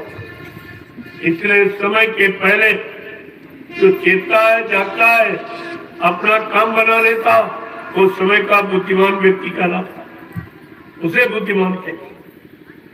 ये जानकारी सब आपको रखनी चाहिए, लेकिन आपने कुछ नहीं, कुछ नहीं। अभी कोरोना काल में आपने देखा कि पहले तो नोटबंदी शुरू की, क्या नोटबंदी हुई? सही बात है, क्या नोट बंद हुआ कि नोट के बदले नोटे मिला? वो भी घटिया, लंबाई चौड़ाई कम, कागज थर्ड क्लास, अब तो नोट बंद। और मान लिया, अरे नोट के बदले अगर धातु कोई चला दी जाती तो मान लेते नोट बंद। ये सब नाटक जनता के साथ देखा गया कि देखिए हम जो करेंगे कोई इस पर विचार करेगा कि नहीं, कोई सोच पाए, किसी के पास बुद्धि विवेक ज्ञान है कि नहीं है। तो उसने देखा कोई नहीं, कोई पक्ष विपक्ष कुछ नहीं बोला, न कोई नेता न कोई महात्मा, किसी ने कुछ नहीं कहा। उसने जाना मैं सफल हो गया, और से उसने बंद की योजना चलाई, बंदी की योजना। इसके बाद आपको तुम्हारे घर में 3 महीने के लिए बंदी बना दी, बंद हो गया। क्या ये दवा थी? क्या इससे कोरोना का क्या कि घर में इंसान को बंद कर, इंसान का व्यापार बंद कर दो, दुकान बंद कर दो, मार्केट बंद को खाएगा क्या? ये मजदूर वर्ग कैसे जिएगा जो रोज कमाता रोज खाता? लेकिन कोई सुनने वाला नहीं है, कोई पक्ष विपक्ष एकदम मौन, किसी ने कुछ नहीं कहा, और तुमने भी नहीं कहा। भाई हमने कौन सा गुनाह किया? हमने राजनीति का, धर्मनीति का, समाज नीति का, या समाज का, या देश का, राष्ट्र का मैंने कोई नुकसान किया तो हमको इस तरह से सजा क्यों दी जा रही? हमारे घर में हमको जेल बना के बंदी कर दिया, कोई नहीं। जब उसने देखा कोई बोल ही नहीं रहा, हमारा काम अच्छा, सबको अच्छा लग रहा, तो फट से उसने तुम्हारा व्यापार बंद, तुम्हारी दुकान बंद, तुम्हारा मार्केट बंद। फिर भी नहीं कोई बोला कि खाएंगे क्या, कोई नहीं बोला, सब मौन एकदम। तब उसने कहा अरे हमारा काम अच्छा है, तभी तो लोग नहीं बोलते, सब स्वीकार कर रहे हैं। तो उसने क्या किया? रेल मोटर यातायात सब, जबकि ऐसा कभी नहीं, चाहे प्रधानमंत्री मरा हो चाहे राष्ट्रपति, कभी ट्रेन नहीं बनती, वो भी हो गई। कोरोना काल में वो भी हो गया। ये सब देखिए, अब कोई नहीं बोला कि भाई रेल यातायात मोटर बंद कर, इससे कोरोना का क्या मतलब, ये कौन सी दवा है? कोई नहीं बोला। तो इसके बाद क्या किया? उठा के तुम्हारा विद्यालय, न्यायालय, कार्यालय सब, कि न बच्चे पढ़ेंगे, न निकल पाएंगे, न हमसे नौकरी मिलेगी। देखो नौकरी न देने कितना बड़ा त्याग, कि शुरू से इनकी नींव खराब। विद्यालय बंद कर दो, तब पढ़ेंगे लिखेंगे तो फिर हमसे नौकरी कर, अब पैसे नहीं होंगे तो नौकरी कौन मानेगी? ये कितनी बड़ी क्या, कितना झूठ, इससे क्या होने वाला है? इनको भगवान का भी डर नहीं, ये मैं क्या कहते? अपनी प्रजा के साथ, जिस प्रजा से रोटी कपड़े और खर्चा सब ले रहे हैं, और उसी को धोखा दे रहे हैं, ये परमात्मा को भी नहीं करते। आखिरकार एक दिन तो आपको जाना ही पड़ेगा, परमानेंट तो आप नहीं रह सकते। एक दिन आपको ये सब छोड़ के यहाँ से चलना पड़ेगा। जब सब छोड़ोगे तो तुम्हारे पास बचेगा, यही बचेगा जो बुरा और जो पाप और जो झूठ छल कपट करते हो, यही बचेगा और कुछ। फिर इसका खमियाजा भोगना पड़ेगा। लेकिन ये इनकी समझ के बाहर, वो आप पाप पुण्य कुछ नहीं, कोई पाप नहीं, जो कर लो सब पुण्य। तब यानी पाप पुण्य की परिभाषा खत्म। इनके दिल दिमाग में पाप पुण्य कुछ, भला बुरा कुछ नहीं, अच्छा बुरा कुछ, सत्य झूठ कुछ भी नहीं। तो फिर होगा ऐसे राजा राज में बिन नरेश का राज, फिर क्या होगा? सुख संपदा को कहे जान बचे बर्बाद। सुख शांति तो आप छोड़ दो, तुम्हारी जान बच जाए, यही तुम्हारे। ये लिखा नहीं गया, ये संतों का लेख है, संत वचन पंडित नहीं पर जाग ब्रह्मांड। चाहे ब्रह्म अपनी ब्रह्मांड की रचना में तब्दीली बदलाव क्यों न कर दे, लेकिन संत जो कहेंगे वो सब सिद्ध कर, सब तुम्हारे सामने नजरअंदाज आ जाएगा। ये फकीरों का कलाम कभी झूठा नहीं होता, लेकिन न मुसलमान फकीरों का कलाम जानता, न महात्माओं की संतों की बात हिंदू जानता। सब अपनी बड़ी मस्ती पड़े, सब अपने अपने जवान के स्वाद में सबको तिलांजलि दी। फकीरों को परमात्माओं का भेद बोला रखा। अब रोने का समय आ गया। मोहम्मद साहब ने क्या कहा था, अरे मुसलमानों, अगर तुमने पीर पैगंबर औलिया मुर्शिद कामिल फकीर साधु संत महात्माओं की बात को न माना, न विश्वास किया तो कयामत आ जाएगी। मुसलमान आपस में लड़ेंगे, अपनी हानि आप करेंगे। जब गंदा खान पान करोगे, बुद्धि खराब हो जाएगी, तो लड़ भिड़ जाओगे, आपस अपना नुकसान कर बैठो। तो फकीरों ने जो कहा है और संतों ने, वो झूठ नहीं है, तो तुम्हारे सामने सब आ जाएगा। अब ज्यादा समय नहीं है, ब्रह्मयोग परिवर्तन निश्चित, कोई नहीं रोक सकता है। ऐसा कोई पैदा ही नहीं हुआ जो इस परिवर्तन तब्दीली बदलाव को कोई रोक, ये तो होने वाला। और बाबा जी की आवाज है कि मैं परिवर्तन करने आया हूँ, परिवर्तन करके ही जाऊंगा। कोई माई का लाल हमें इस परिवर्तन से ही न रोक सकता है, न मेरा काम कोई कर सकता है। ऐसा आज तक किसी ने नहीं, ऐसी आवाज किसी ने निकाली नहीं। और क्या बाबा जी ने कहा कि मैं कलयुग का इतिहास बनाने आया हूँ, ऐसा इतिहास बनाऊंगा जो भूते न भविष्यते, सतयुग त्रेता द्वापर के लोग अपने अपने युग का इतिहास पढ़ना भूल जाएंगे। इसी भारत भूमि पर मैं ऐसा चमत्कार करके दिखाऊंगा जिसको हिंदुस्तानी नहीं सारा विश्व नमस्कार करेगा। ये सब याद रखना चाहिए। जब जय गुरुदेव मिशन में जो वो भूल गए तो दुनिया के लोगों को क्या कहा जाए, जिन्होंने बाबा जी का संदेश नहीं, उन्हें तो माफी हो जाएगी, लेकिन इनको माफी नहीं मिलेगी। इनको 60 साल सुनाया गया और 10 साल से ये फिर सुनाया गया, 70 इन्हें नहीं। दुनिया के लोग तो माफ कर दिए जाएंगे कि वो सुना नहीं, ये पहुंचे नहीं उनके करीब पास में, लेकिन जो बने रहे वही खाते रहे, पीते रहे, ऐसो आराम करते रहे, इनको माफी कैसे मिले? ये सब जानकारी आपको रखनी चाहिए। अगर ये होती तो आप कभी कोई भ्रम नहीं। संत महात्मा फकीरों में कोई भ्रम, कोई भूल, कोई संदेह और कोई शंका का विषय है ही नहीं।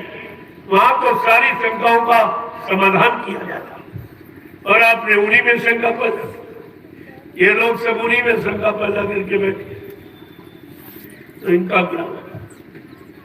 ये चीज समझनी चाहिए। आज इस धार्मिक देश मजेबी मुल्क की हालत क्या है कि लोग भगवान पर, खुदा पर टीका टिप्पणी कर रहे हैं। कहते खुदा कहाँ बैठा, सुनता क्यों नहीं? ये 5-5 बार नमाज अदा करते रोज और एक बार भी खुदा नहीं बोलता, और फिर भी उस पर विचार नहीं करते कि आखिरकार क्या गुनाह हो गया, क्या पाप हो गया जो खुदा बोलता क्यों नहीं? 1 बार 2 बार 3 बार किसी व्यक्ति को बुलाओ और न बोले तो आप ये सोचते हैं नाराज क्यों होंगे, फिर उसकी नाराजगी का पता लगाते। लेकिन खुदा नाराज है, नहीं बोल रहा, और लेकिन ये लोग कभी इस पर ध्यान नहीं। इनकी बुला चिल्लाने की आदत, हल्ला मचाने की आदत, उसी हल्ला मचाने की आदत को इबादत करने लगे। अरे हल्ला से अल्लाह नहीं मिलेगा, वो तो करनी से मिलेगा, क्योंकि कर्म प्रधान देश है।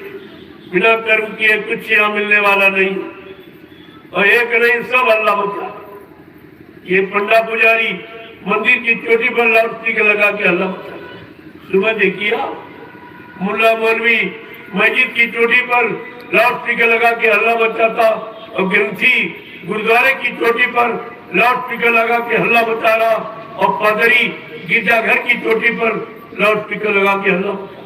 इनसे सबसे पूछो क्या हल्ला में अल्लाह खुदा परमात्मा गॉड आपको मिला? कोई नहीं मिला। अरे होता तो मिलता। जब धर्मशास्त्र साफ साफ कह रहे न हम बसामी वैकुंठे योगिना हृदय न चा मम भक्त्वा यत्र गायन्ति तत्र तिष्ठामि नारदा।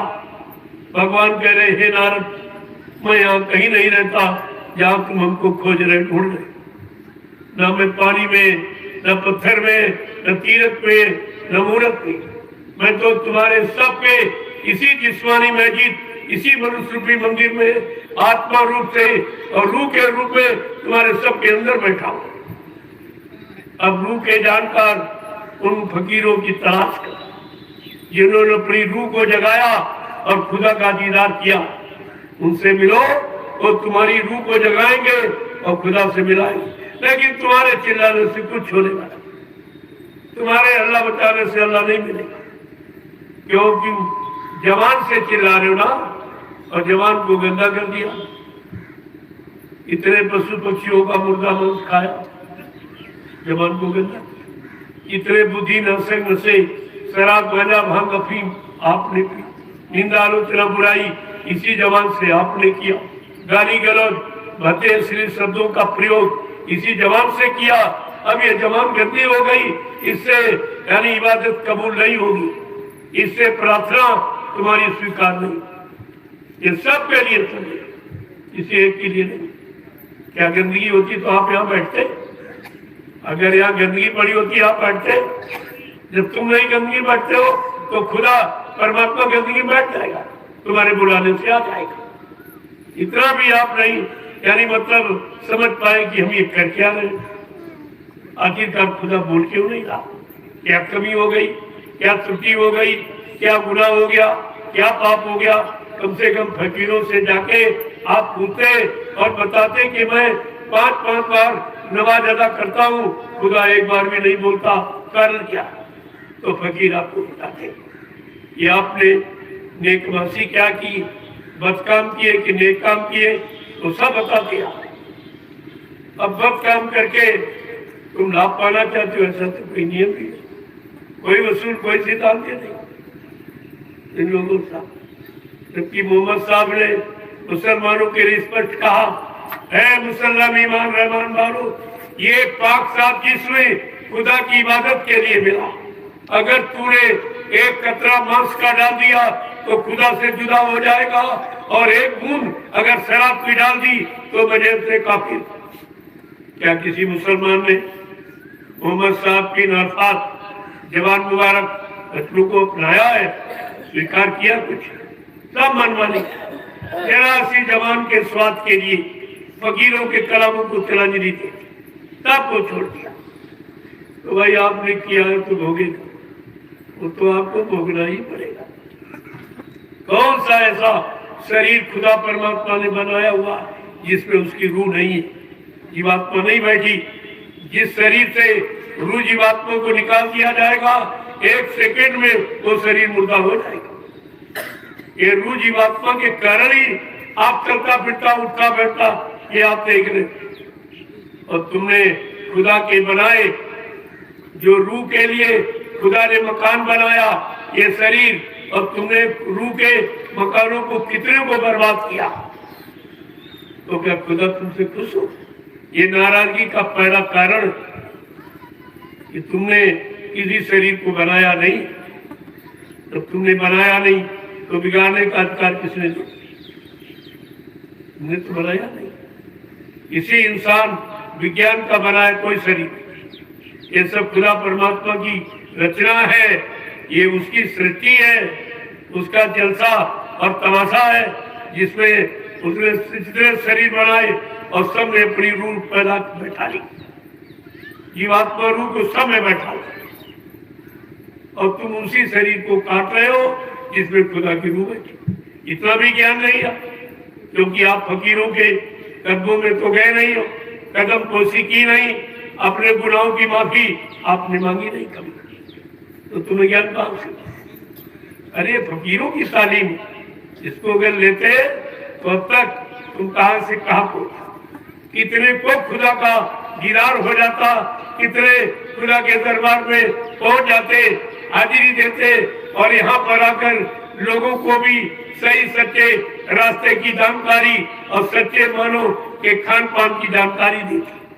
आपने तो कुछ नहीं किया, कुछ भी आपने किया नहीं, और पाना चाहते तो बगैर किए कुछ मिलेगा? अरे भाई संसार में अगर कुछ न करो तो कोई नहीं देगा, जब मजदूरी करोगे तभी कुछ पाओगे। तो खुदा की मजदूरी की आपने, परमात्मा की सेवा आपने की, खिदमत की, कुछ तो आपने किया नहीं। अब आप लोग कहते हो खुदा हमारे पर रहम नहीं कर रहा, परमात्मा हमारे पर दया नहीं कर रहा, और रोज चिल्ला। ये अपनी कमी नहीं देख रहे कि हमारे कमी के कारण ही ये सब सजा हम पा रहे हैं, ये किसी के द्वारा नहीं मिल रही, ये अपने अपने कर्मों की, किए गए कर्मों की सजा ही जो आपको। तो जब ऐसा समय आया तो और सब चिल्लाने लगे, कहते भगवान मदद नहीं कर रहा। क्या कह रहे हैं कि पाप हंस रहा है, धर्म रो रहा है, और प्रभु तेरी दुनिया में क्या हो रहा। प्रश्न तो ये सभी, लेकिन ये नहीं कहते कि प्रभु वह तुमको कर्मों का अधिकार उसने दिया, एक अच्छा एक बुरा एक पाप को कहा तुम जैसा करोगे मैं वैसा तुमको फल दूं। ना मैं खत्म कर सकता और ना मैं अदला बदली कर सकता कि पुण्य से पाप की अदला बदली हो जाए। अच्छा करोगे अच्छा फल दूंगा, बुरा करोगे बुरा फल, दोनों का अलग अलग एक दूसरे का, क्योंकि अच्छे बुरे का मिलान नहीं है, पाप पुण्य का कोई जोड़ मेल नहीं है। ये सब समझना चाहिए आप। अब ये सब आवाज लगा तो फकीर महात्मा क्या कहते कि मंदिर और मस्जिद में कोई नहीं जाता है, गीता रामायण की अब कोई नहीं सुनता है, कि गंगा और यमुना के तट पर धर्म सो रहा है, और प्रभु तेरी दुनिया में क्या हो रहा। ये पाप हंस रहा है और धर्म रो रहा है, और प्रभु तेरी दुनिया में क्या हो रहा है। आगे क्या कहना, माता पिता के घर में कोई नहीं मान्यता है। देखो आज माता पिता की बात कोई नहीं, लेकिन रामचरित मानस क्या आपको बताया कि प्रातः समय उठी कै रघुनाथा, मातु पिता गुरु इनाम माथा। भगवान राम सुबह उठकर ब्रह्म लीला ब्रह्म मुहूर्त में माता पिता गुरु की, ये तीन देवता हैं माता पिता, जिनको आपने देखा, जिनको जिंदा देखा, जिनसे आपको लाभ मिला है, जिनके बारे में आपको पूरी जानकारी है, ये तीन देवता कि माता पिता के घर में कोई नहीं मान्यता है। अब तो हर घर में देखो नारी की ही चलता है, कि भाई और भाई का इस शत्रु हो रहा है, और प्रभु तेरी दुनिया में क्या हो रहा है। इतना समय आ गया क्या? ये सब समाप्त हो चुका है। परेशानी का कारण ये कि हम अपनी मानवता इंसानियत से बहुत दूर चले गए। आगे क्या कह रहे, कि सत्यता न्याय पर अब कोई नहीं चलता है।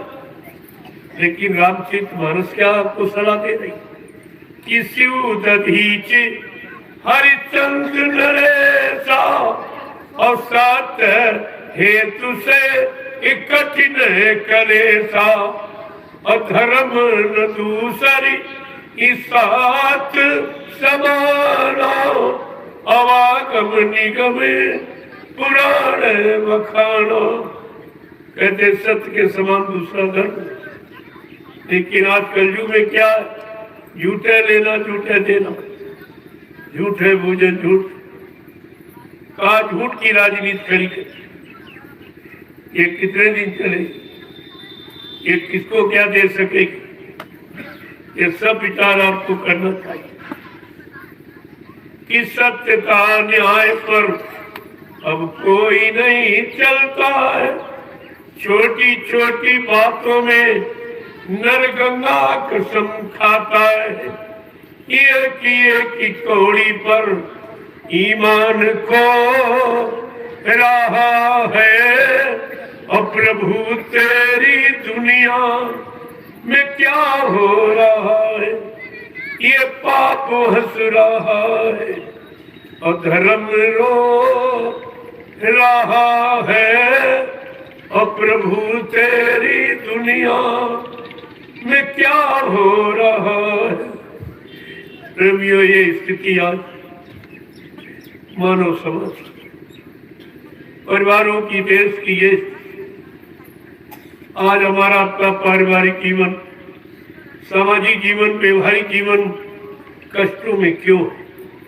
अशांति में क्यों है? लड़ाई झगड़ों में क्यों है? पारस्परिक प्रेम प्यार मोहब्बत ये खत्म क्यों हो गया? लोगों के दिल दिमाग से माँ बहन बेटी बहू की परख पहचान क्यों चली गई? परमात्मा की यादगार खुदा की इबादत ये सब क्यों? ये इसी का परिणाम है। जिसके द्वारा ये सब मिलता था वो तो रास्ते आपने बंद कर। अब आपने परेशानी, दुख, तकलीफ, मुसीबत के रास्ते खोल दिए और आगे तो बहुत बड़ी उसी मुसीबत को बताने के लिए, याद कराने के लिए मैं आया हूँ और उससे बचने के लिए आपको महाप्रसाद दें। ऐसे नहीं, केवल भाषण भी देने नहीं, प्रसाद, ताकि आपकी मदद। वैसे कोई नहीं आया। जब देखा भाई न कोई नेता आ रहा, न नोट बोर्ड लेने वाले नहीं आए, कोई दान दक्षिणा लेने वाले आत्मा महात्मा कोई नहीं आया, तो मुसीबत आगे आ रही है। उससे ये बेचारे कैसे बचेंगे? इन्हें तो मालूम नहीं कौन सी मुसीबत कैसी आए। तो मैंने विसारण की पावन पवित्र भूमि, जो 88,000 ऋषियों की तपोभूमि, वहां से महाप्रसाद निकला तो सारे हिंदुस्तान में ये प्रसाद आज तक किसी ने कभी बांटा ही नहीं। प्रसाद आपको किसी ने नहीं दिया और प्रसाद बनाना भी कोई नहीं जानता। तभी तो ये लोग कहते दुकान से खरीद के आ।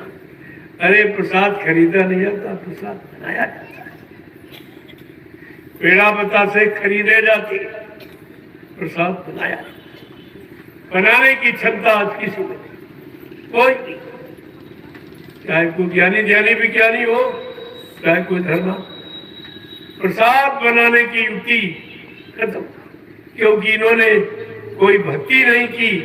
भक्ति से शक्ति मिलती और शक्ति से आप लोगों के दुख मुसीबत दूर कर सकते हो, उन्हें मुक्त कर सकते। ऐसे मुक्ति ये तो किसी ने किया नहीं।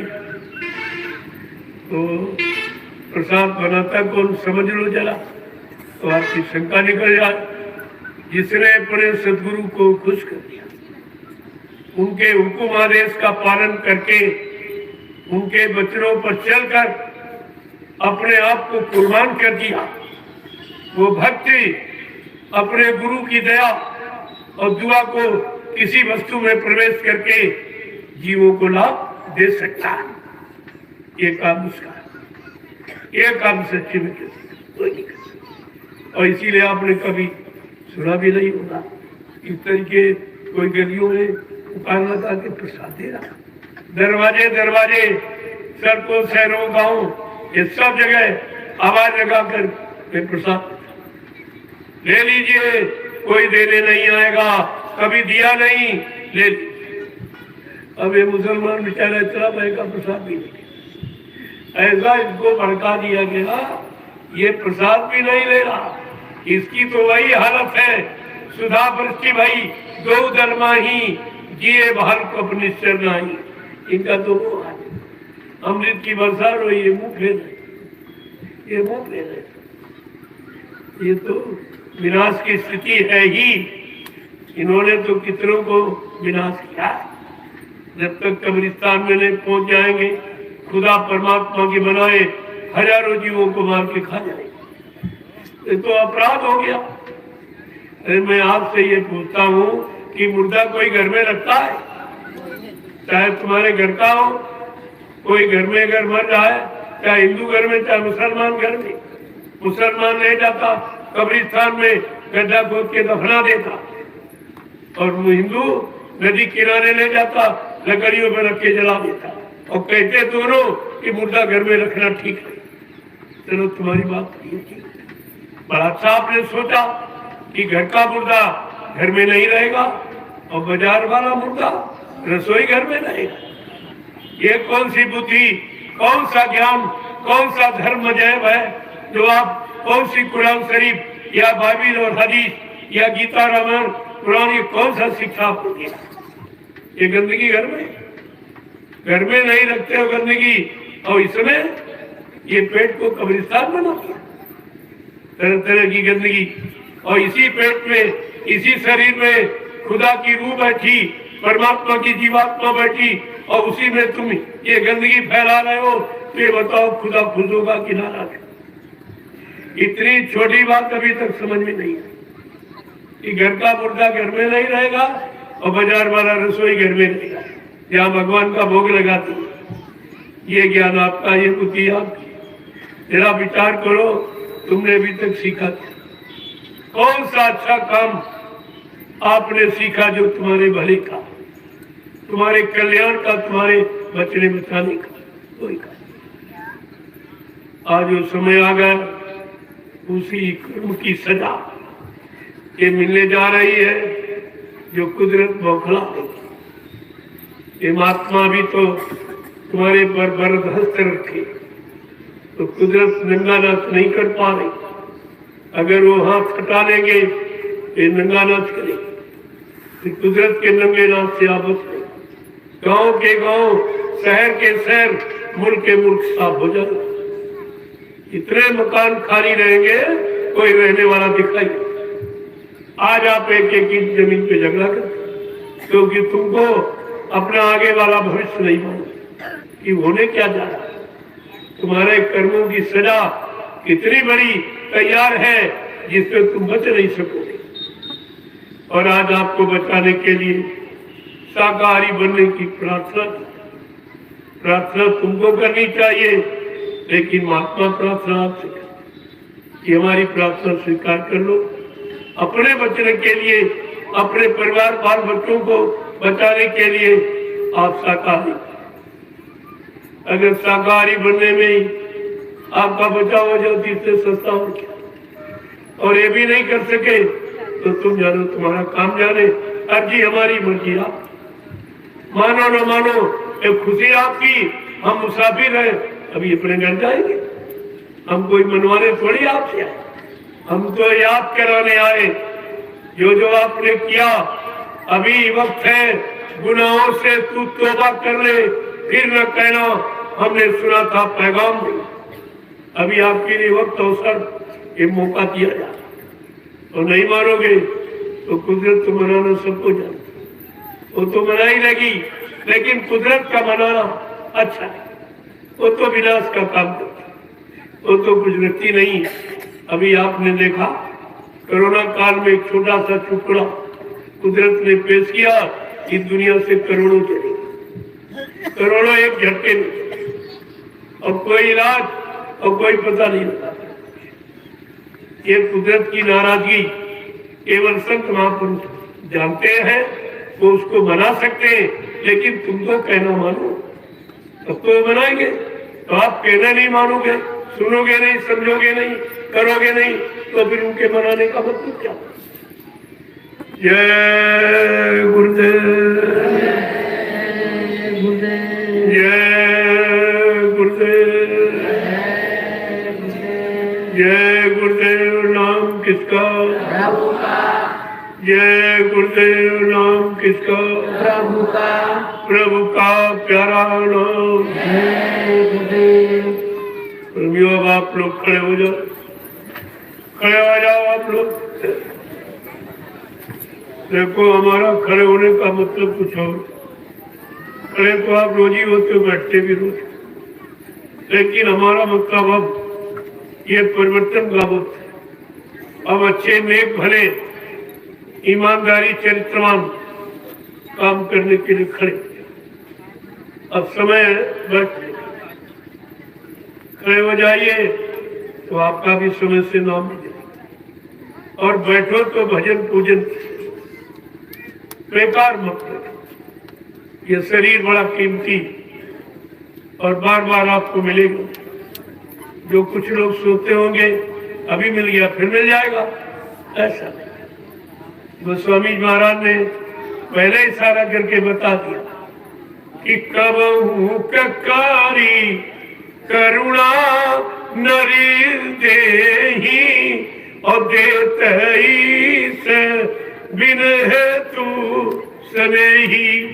कभी कभी करुणा निधान, कृपा दया मेहरबानी करके ये मानव अनमोल मंदिर, जिस्मानी मस्जिद हम सबको तकसीम कर देते, दे देते खैरात के रूप में, यानी मुफ्त, कोई पैसा नहीं कि जाओ अब की बार फकीर महात्माओं की तलाश करके अपनी जीवात्मा को जगा लेना, रूह को जगा लेना और इसको खुदा के पास, परमात्मा के पास पहुंचा देना। नहीं, ये मानव तन अगर बिसर गया और निकल गया, और अगर आप चूक गए, फिर ये अवसर आपको नहीं। 83,99,999 योनियां जिस्म शरीर जब आपके मिले, उसमें ये रूह और जीवात्मा बराबर मालिक से यातना बंदा प्रार्थना करती है। एक बार मनुष्य तन देती, एक बार जिस्मानी मस्जिद का सौभाग्य देती, तब आपको ये मिला है। अगर अब की चूके फिर 84, फिर अगर आप चूक गए अब की बार तो 4,84 लाख नरकों की योनियों से फिर आपको छुटकारा। महात्मा सब तरफ से आपको बचाना चाहिए। जय गुरुदेव, जय गुरुदेव, जय गुरुदेव। नाम किसका? जय गुरुदेव। नाम किसका? प्रभु का प्यारा नाम। जोर से बोलो, सब मिल बोलो, बोलना होगा, अभी से बोलो। दुख दर्द हरेंगे, सब कष्ट मिटेंगे, सुख शांति भी देंगे। सबके दाता, सबके मालिक, प्रेम से बोलो। ये नाम नहीं इंसान का, ये काम नहीं इंसान का। प्रेमियों, अब इंसानों के बस का काम नहीं। आपने 70 साल की आजादी को देखा, कोई काम आपसे नहीं। अब आप क्या उम्मीद करते? संत रविदास जो मीराबाई के गुरु थे, आपने नाम सुना, आज के सैकड़ों साल पहले आए। उन्होंने अपनी ज्ञान पोथी में एक भविष्यवाणी, उन्होंने कहा क्या, अगर ये सुनोगे तो आपकी सारी शंकाओं में झाड़ू लग जाएगी, सब शंका खत्म। उन्होंने स्पष्ट शब्दों में कहा है कि भारत में अवतारी होगा, ज्योति विस्मयकारी होगा, ज्ञानी और विज्ञानी होगा, वो अद्भुत सेनानी होगा। ऐसा अनोखा सेनानी जो तीर तमंचा भाला बर्छी बम नहीं फेंकेगा, अपनी वैचारिक क्रांति के द्वारा देश दुनिया में परिवर्तन करके दिखा देगा।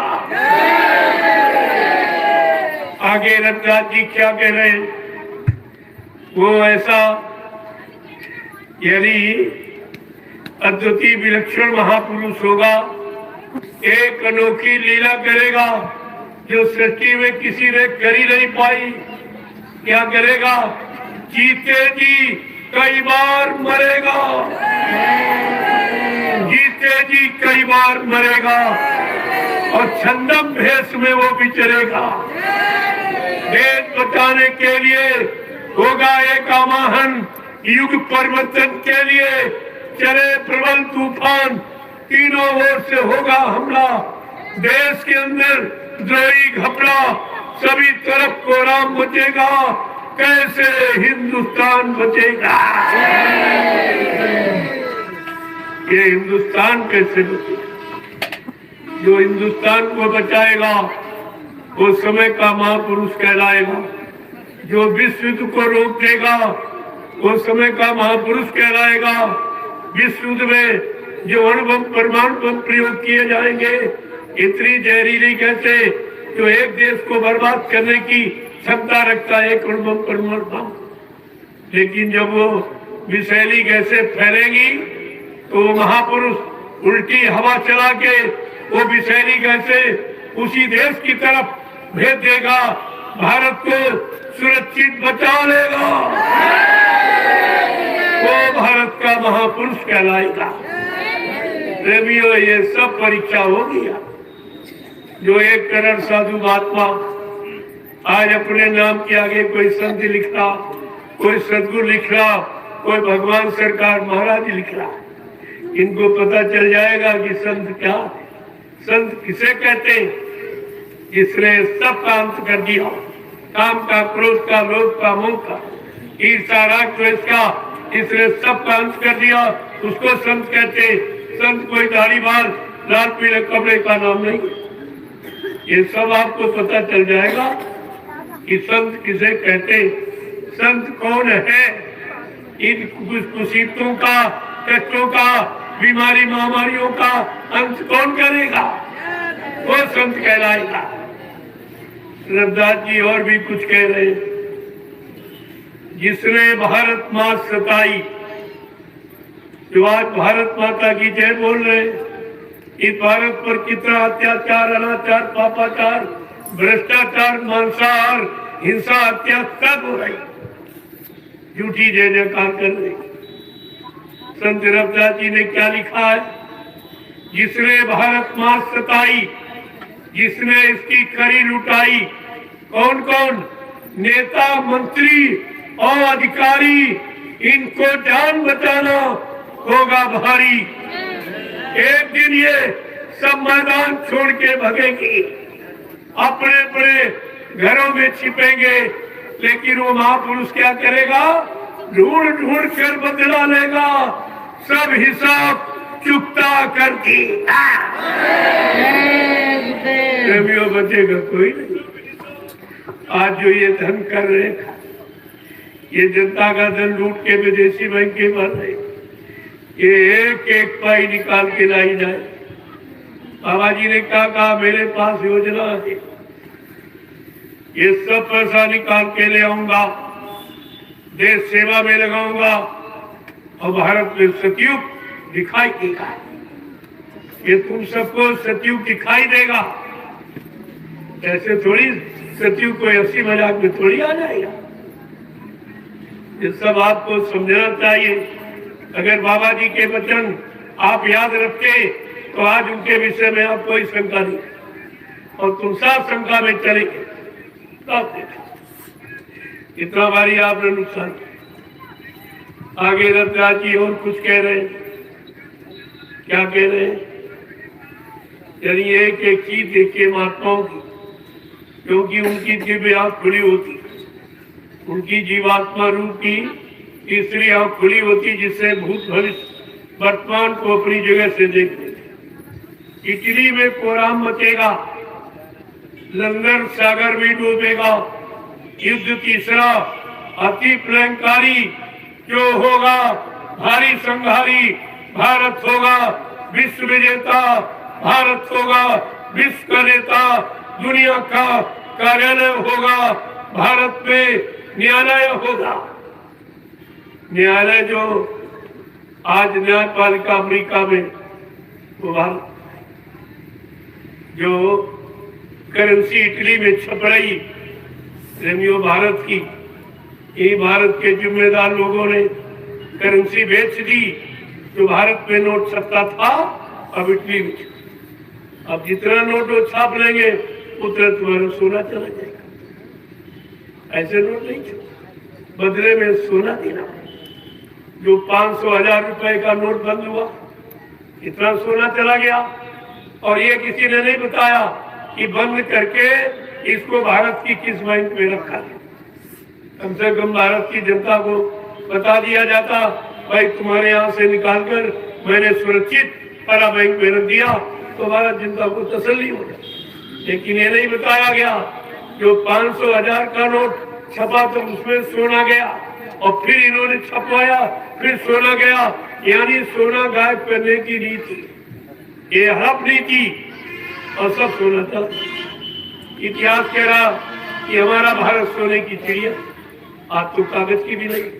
कहाँ सोना चला गया? क्या मशीनों में कोई कल पूजा बना के सोना लगा दिया गया? क्या किसानों को खाद के रूप में सोना दे दिया तो खेतों में फेंक दिया? कहाँ गया सोना? मंदिरों में सोना, राजाओं के मुकुट में सोना, मूर्तियां सोने की और स्त्रियां सोनों से जड़ित, लेकिन आज कुछ नहीं दिखाई। ये कहाँ गया? ये सब आएगा भारत। कोई ये सोचता हो ये नहीं आएगा, नहीं लाया, ऐसा नहीं है। ये ऐसे आवाज फर्जी नहीं लगाई जा रही। ये संत महात्माओं को सब मालूम, बाबा जी ने इशारा भी किया, मुझे सब मालूम है किस देश की किस बैंक में किस खाते नंबर पर किस कोड नंबर पर तुमने कितना कितना जमा किया।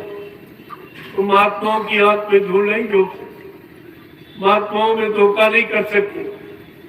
ये सब निकाल के लाया जाएगा, देश सेवा में लगाया जाएगा, तब आपको सुख शांति दी जाएगी। ऐसे नहीं सतयुग किसी देश से बाबा थोड़ी ले आएंगे तो आपको पकड़ा दे। तो सतयुग तुम्हारे में, तो कलयुग भी तुम्हारे, ये दोनों तुम्हारे में ही। जब तुम बुरे विचारों में, बुरे कामों में, बुरे खान पान करने लगते हो, वही कलयुग। जब अच्छे विचार बन जाते, अच्छे काम करते हो, ये सतयुग है। अरे 24 घंटे में तुम कितनी बार सतयुग कलयुग में जाते हो? जरा अपने पर विचार करो तो तुमको कलयुग सतयुग की बात समझ में आ जाएगी। जय गुरुदेव, जय गुरुदेव। क्या झंडा गाड़ा इन लोगों ने? देखो आपके लाभ के लिए झंडा गड़वा दिया, इसकी आप लोग परिक्रमा करिए। तमाम बीमारी और भूत प्रेतों से आपको निजात। ये काम झंडे से कोई नहीं करा सकता। हिंदुस्तान में जितनी पार्टी उतने झंडे, और धार्मिक लोगों के पास भी झंडे। लेकिन और ये जय गुरुदेव में भी तो, और वो भी जय गुरुदेव झंडा लिए। लेकिन मैं उनसे भी कहता हूँ, अगर तुम्हारी बात ये सच्ची है कि बाबा जी चले गए, तो झंडा गाड़ कर एक प्रेतात्मा उतार के और एक बीमारी कम करके दिखा दीजिए, तुम्हारी बात मान ली जाएगी। नहीं तो पछता के, आंसू गिरा के, अंततो गत्वा जय गुरुदेव प्रभु नाम झंडे के नीचे एक दिन आपको आना ही पड़ेगा। इसमें कोई नहीं बचेगा, सब आना। ये झंडा कोई पार्टी का नहीं, ये प्रभु नाम का, ये खुदा का, ये अल्लाह ताला के नाम का। आप परिक्रमा करके मुसलमान देखें, इनको पता चल जाएगा कि अल्लाह ताला का नाम क्या है? तुम्हें तो यह पूछना चाहिए। हजरत मेहदी इमाम, हजरत मेहदी इमाम का हिंदी रूपांतर जय गुरुदेव, वाहेगुरु का हिंदी रूपांतर जय गुरुदेव और राधा स्वामी का यानी शुद्ध जय गुरुदेव ही। जय गुरुदेव का मतलब जितने गुरु आए सबकी जय, चाहे वो पहले आए हो, चाहे आज हो, चाहे आगे आएंगे, सबकी। ये ऐसा नाम जो किसी की निंदा आलोचना बुराई सिखाता ही नहीं, इसको तो सभी लोग मानेंगे और सभी लेंगे, सबका काम होगा।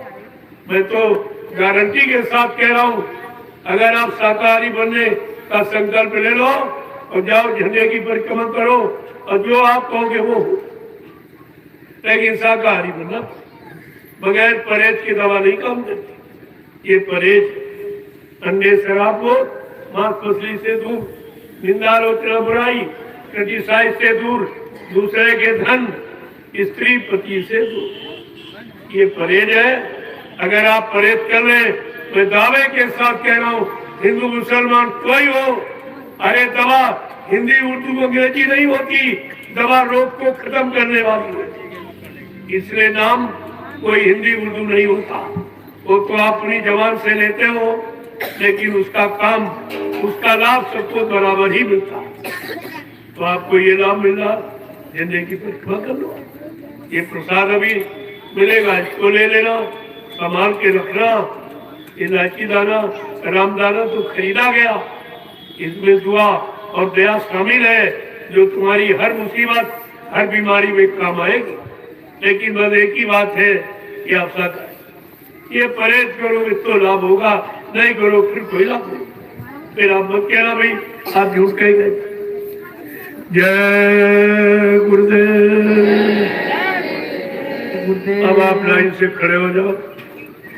देखो हमें 75 किलोमीटर जाना, इसलिए मैं थोड़ा पहले, क्योंकि अभी 1-1.5 घंटा लग जाएगा उससे मिलने। ये लोग बार बार दौड़ तुम्हें भाई कुटी में इतनी जगह नहीं है, न सबसे मिल लो, और इतने लोगों से एक बार की मिला भी नहीं जाता। तो मैंने व्यवस्था बना, एक लाइन महिलाएं एक पुरुष, आप आइए, मैं आप सबका दर्शन करूँ और सबको प्रणाम करूंगा, और तुम्हें बीमारी महामारी कष्टों से बचने के लिए ये प्रसाद, ये तीनों काम हिंदुस्तान में कहीं कोई नहीं, कहीं आप चले जाओ ये काम तुम्हारा कोई नहीं। पहले इसको देखो ये हो क्या रहा, सड़कों पर देखो ये काम कोई नहीं कर रहा, ये साइकिल यात्रा का, और ये सत्संग सुनो, ऐसी तवारी, ऐसा सत्संग कहीं आपको सुनने को नहीं, जिसमें सबका लाभ, सबका कल्याण छुपा हुआ। जय गुरुदेव। सतयुग को लाएंगे, जन जन में प्रेम को लाएंगे, विश्व में सुख शांति को लाएंगे। ये ध्यान रखना, ये तीनों काम कोई नहीं कर सकता, और ये तीनों काम आपको करके दिखाएंगे। अगर नजर हो तो आप देख लो, आपको दिखाई देगा। ये तो बहुत थोड़े आदमी आज आए। मैंने कहा अगर सरकार मेरा सहयोग, सहयोग मतलब रुपया पैसा नहीं, केवल जगह देगी और इनको पानी पीने की, बाकी तो अपना साथ में लेके आता। अगर ये व्यवस्था कर दे सुरक्षा की, तो मैं वो आदमी हिंदुस्तान में हूँ जो 10 किलोमीटर तक आदमी में आदमी भिड़ा के बैठा हूँ। मेरे पास इतने लोग हैं, इसलिए मैं थोड़े से लोग ये हैं। संदेश तो आपको मिल ही गया है, लोगों की गिनती से आपको क्या लेना। हमारे तो सब सूर भी निकल गए यात्रा पर, क्योंकि दूरी थी। मैंने उनको 12 बजे कहा तुम लोग साइकिल लेके, दूरी ज्यादा है, धीरे धीरे चलना पर सुरक्षित हो। पीछे से मैं आ रहा हूँ, जितने मोटरसाइकिल फोर व्हीलर वो मेरे पीछे, वो काफिला उधर गया, एक काफिला पीछे से, ये सब समेटता हुआ पड़ा ऊपर को। जय गुरुदेव। अब आप लोग लाइन से खड़े हो जाओ, मैं आप सबका दर्शन कर लूं, क्योंकि आप बहुत बेताब थे। बार बार कुटी बहन ने कहा मैं सबसे मिलूंगा, बगैर मिले मैं नहीं जाऊंगा। मैं कोई भागने वाला व्यक्ति नहीं, एक एक प्रेमी से मिलकर, यहाँ कोई डर भय नहीं है। हाँ, और लोग तो डरते नहीं मिलते इस तरह यार, सबको डर है, राजा को भी डर है, वो भी इस तरह नहीं मिलेगा आपसे, वो भी एरोप्लेन से आएगा, ऊपर ऊपर चला जाएगा, दर्शन नहीं देगा, उसको भी डर है। क्योंकि मैंने भारत की जनता के लिए कुछ नहीं किया, सब झूठ बोलते रहे, वादा खिलाफी करते रहे, दगेबाजी करते रहे, टैक्स बढ़ाते रहे, महंगाई बढ़ाते रहे, कुछ किया नहीं, इसलिए उनको डर। मुझको किस बात का? मैं तो आपके अच्छे काम के लिए आया हूँ, अच्छे काम की कामना करता हूँ, प्रयास भी कर रहा हूँ। अगर आप लोग खड़े हो जाओ तो बहुत जल्दी काम हो जाए और उनको भी एक सबक मिल जाए। ये भारत की जनता जाग गई, इसी तरह सोते रहे तो आप हमेशा मारे जाए। ये सोई तो रहे, 70 साल से आप सो ही रहे हो, जाग कहाँ है? अगर जाग जाते हैं तो प्रजातंत्र में अपना अधिकार मांगने का तुमको अधिकार है, लेकिन तुमने अपने अधिकार का प्रयोग नहीं किया, तुम्हें जानकारी नहीं हमारा क्या अधिकार प्रजातंत्र। मैं वही तो बताने आया कि अपने अधिकार की बात, अधिकार कब मिलेगा? जब तुम्हारे पास चिन्ह, ये झंडा अधिकार का प्रतीक, तुम्हारा कोई झंडे नहीं है। इसीलिए ये लोग क्या करते हैं, अपना वाला झंडा पकड़ाते चुनाव के टाइम और जिंदाबाद मुर्दाबाद बुलवाते रहते, और तुम बोलते रहते हो। वो भी तो यही नहीं सोच पाए हम ये कह क्या रहे और किसके लिए कह रहे, अपने देश के लोगों के, अपने समाज परिवार के लोगों के लिए आप मुर्दाबाद चिल्ला रहे। ये सब समझ के तुम, क्योंकि ये मुर्दाबाद जिंदाबाद बुलवाते हैं कैसे? शराब पिलाते, जब बुद्धि खराब होता है, पागल हो जाए, अरे चिल्लाओगे मुर्दाबाद मुर्दाबाद, उनको इसी से मतलब है। ये सब पहले अपना परिचय दे रहे, जब कुछ बने नहीं तुमको शराब कबाब मुर्गा मुर्गा अंडा 2-2 3-3 महीने प्रचार में चलवाया, तुम सीख गए, बाद में प्रचार बंद। जब सीख गए फिर कहाँ दिलाओगे पैसे? फिर कहीं जमीन बेचोगे, कहीं घर में चोरी, कहीं समाज में चोरी, कहीं गिरे काटी, कहीं इसकी चोरी उसकी चोरी, ये आपसे और खराब कराते तुम्हारी। देने की बजाय वो पहले ही अपना नमूना पेश कर दिया कि जीतने के बाद हम तुमको ये देंगे, ये बना दिया ऐसा, अब जिंदगी में ऐसे, लेकिन तुम बुद्धि का प्रयोग नहीं करते तो किसी का क्या दोष? जय गुरुदेव। अब आप महाप्रसाद ले लीजिए।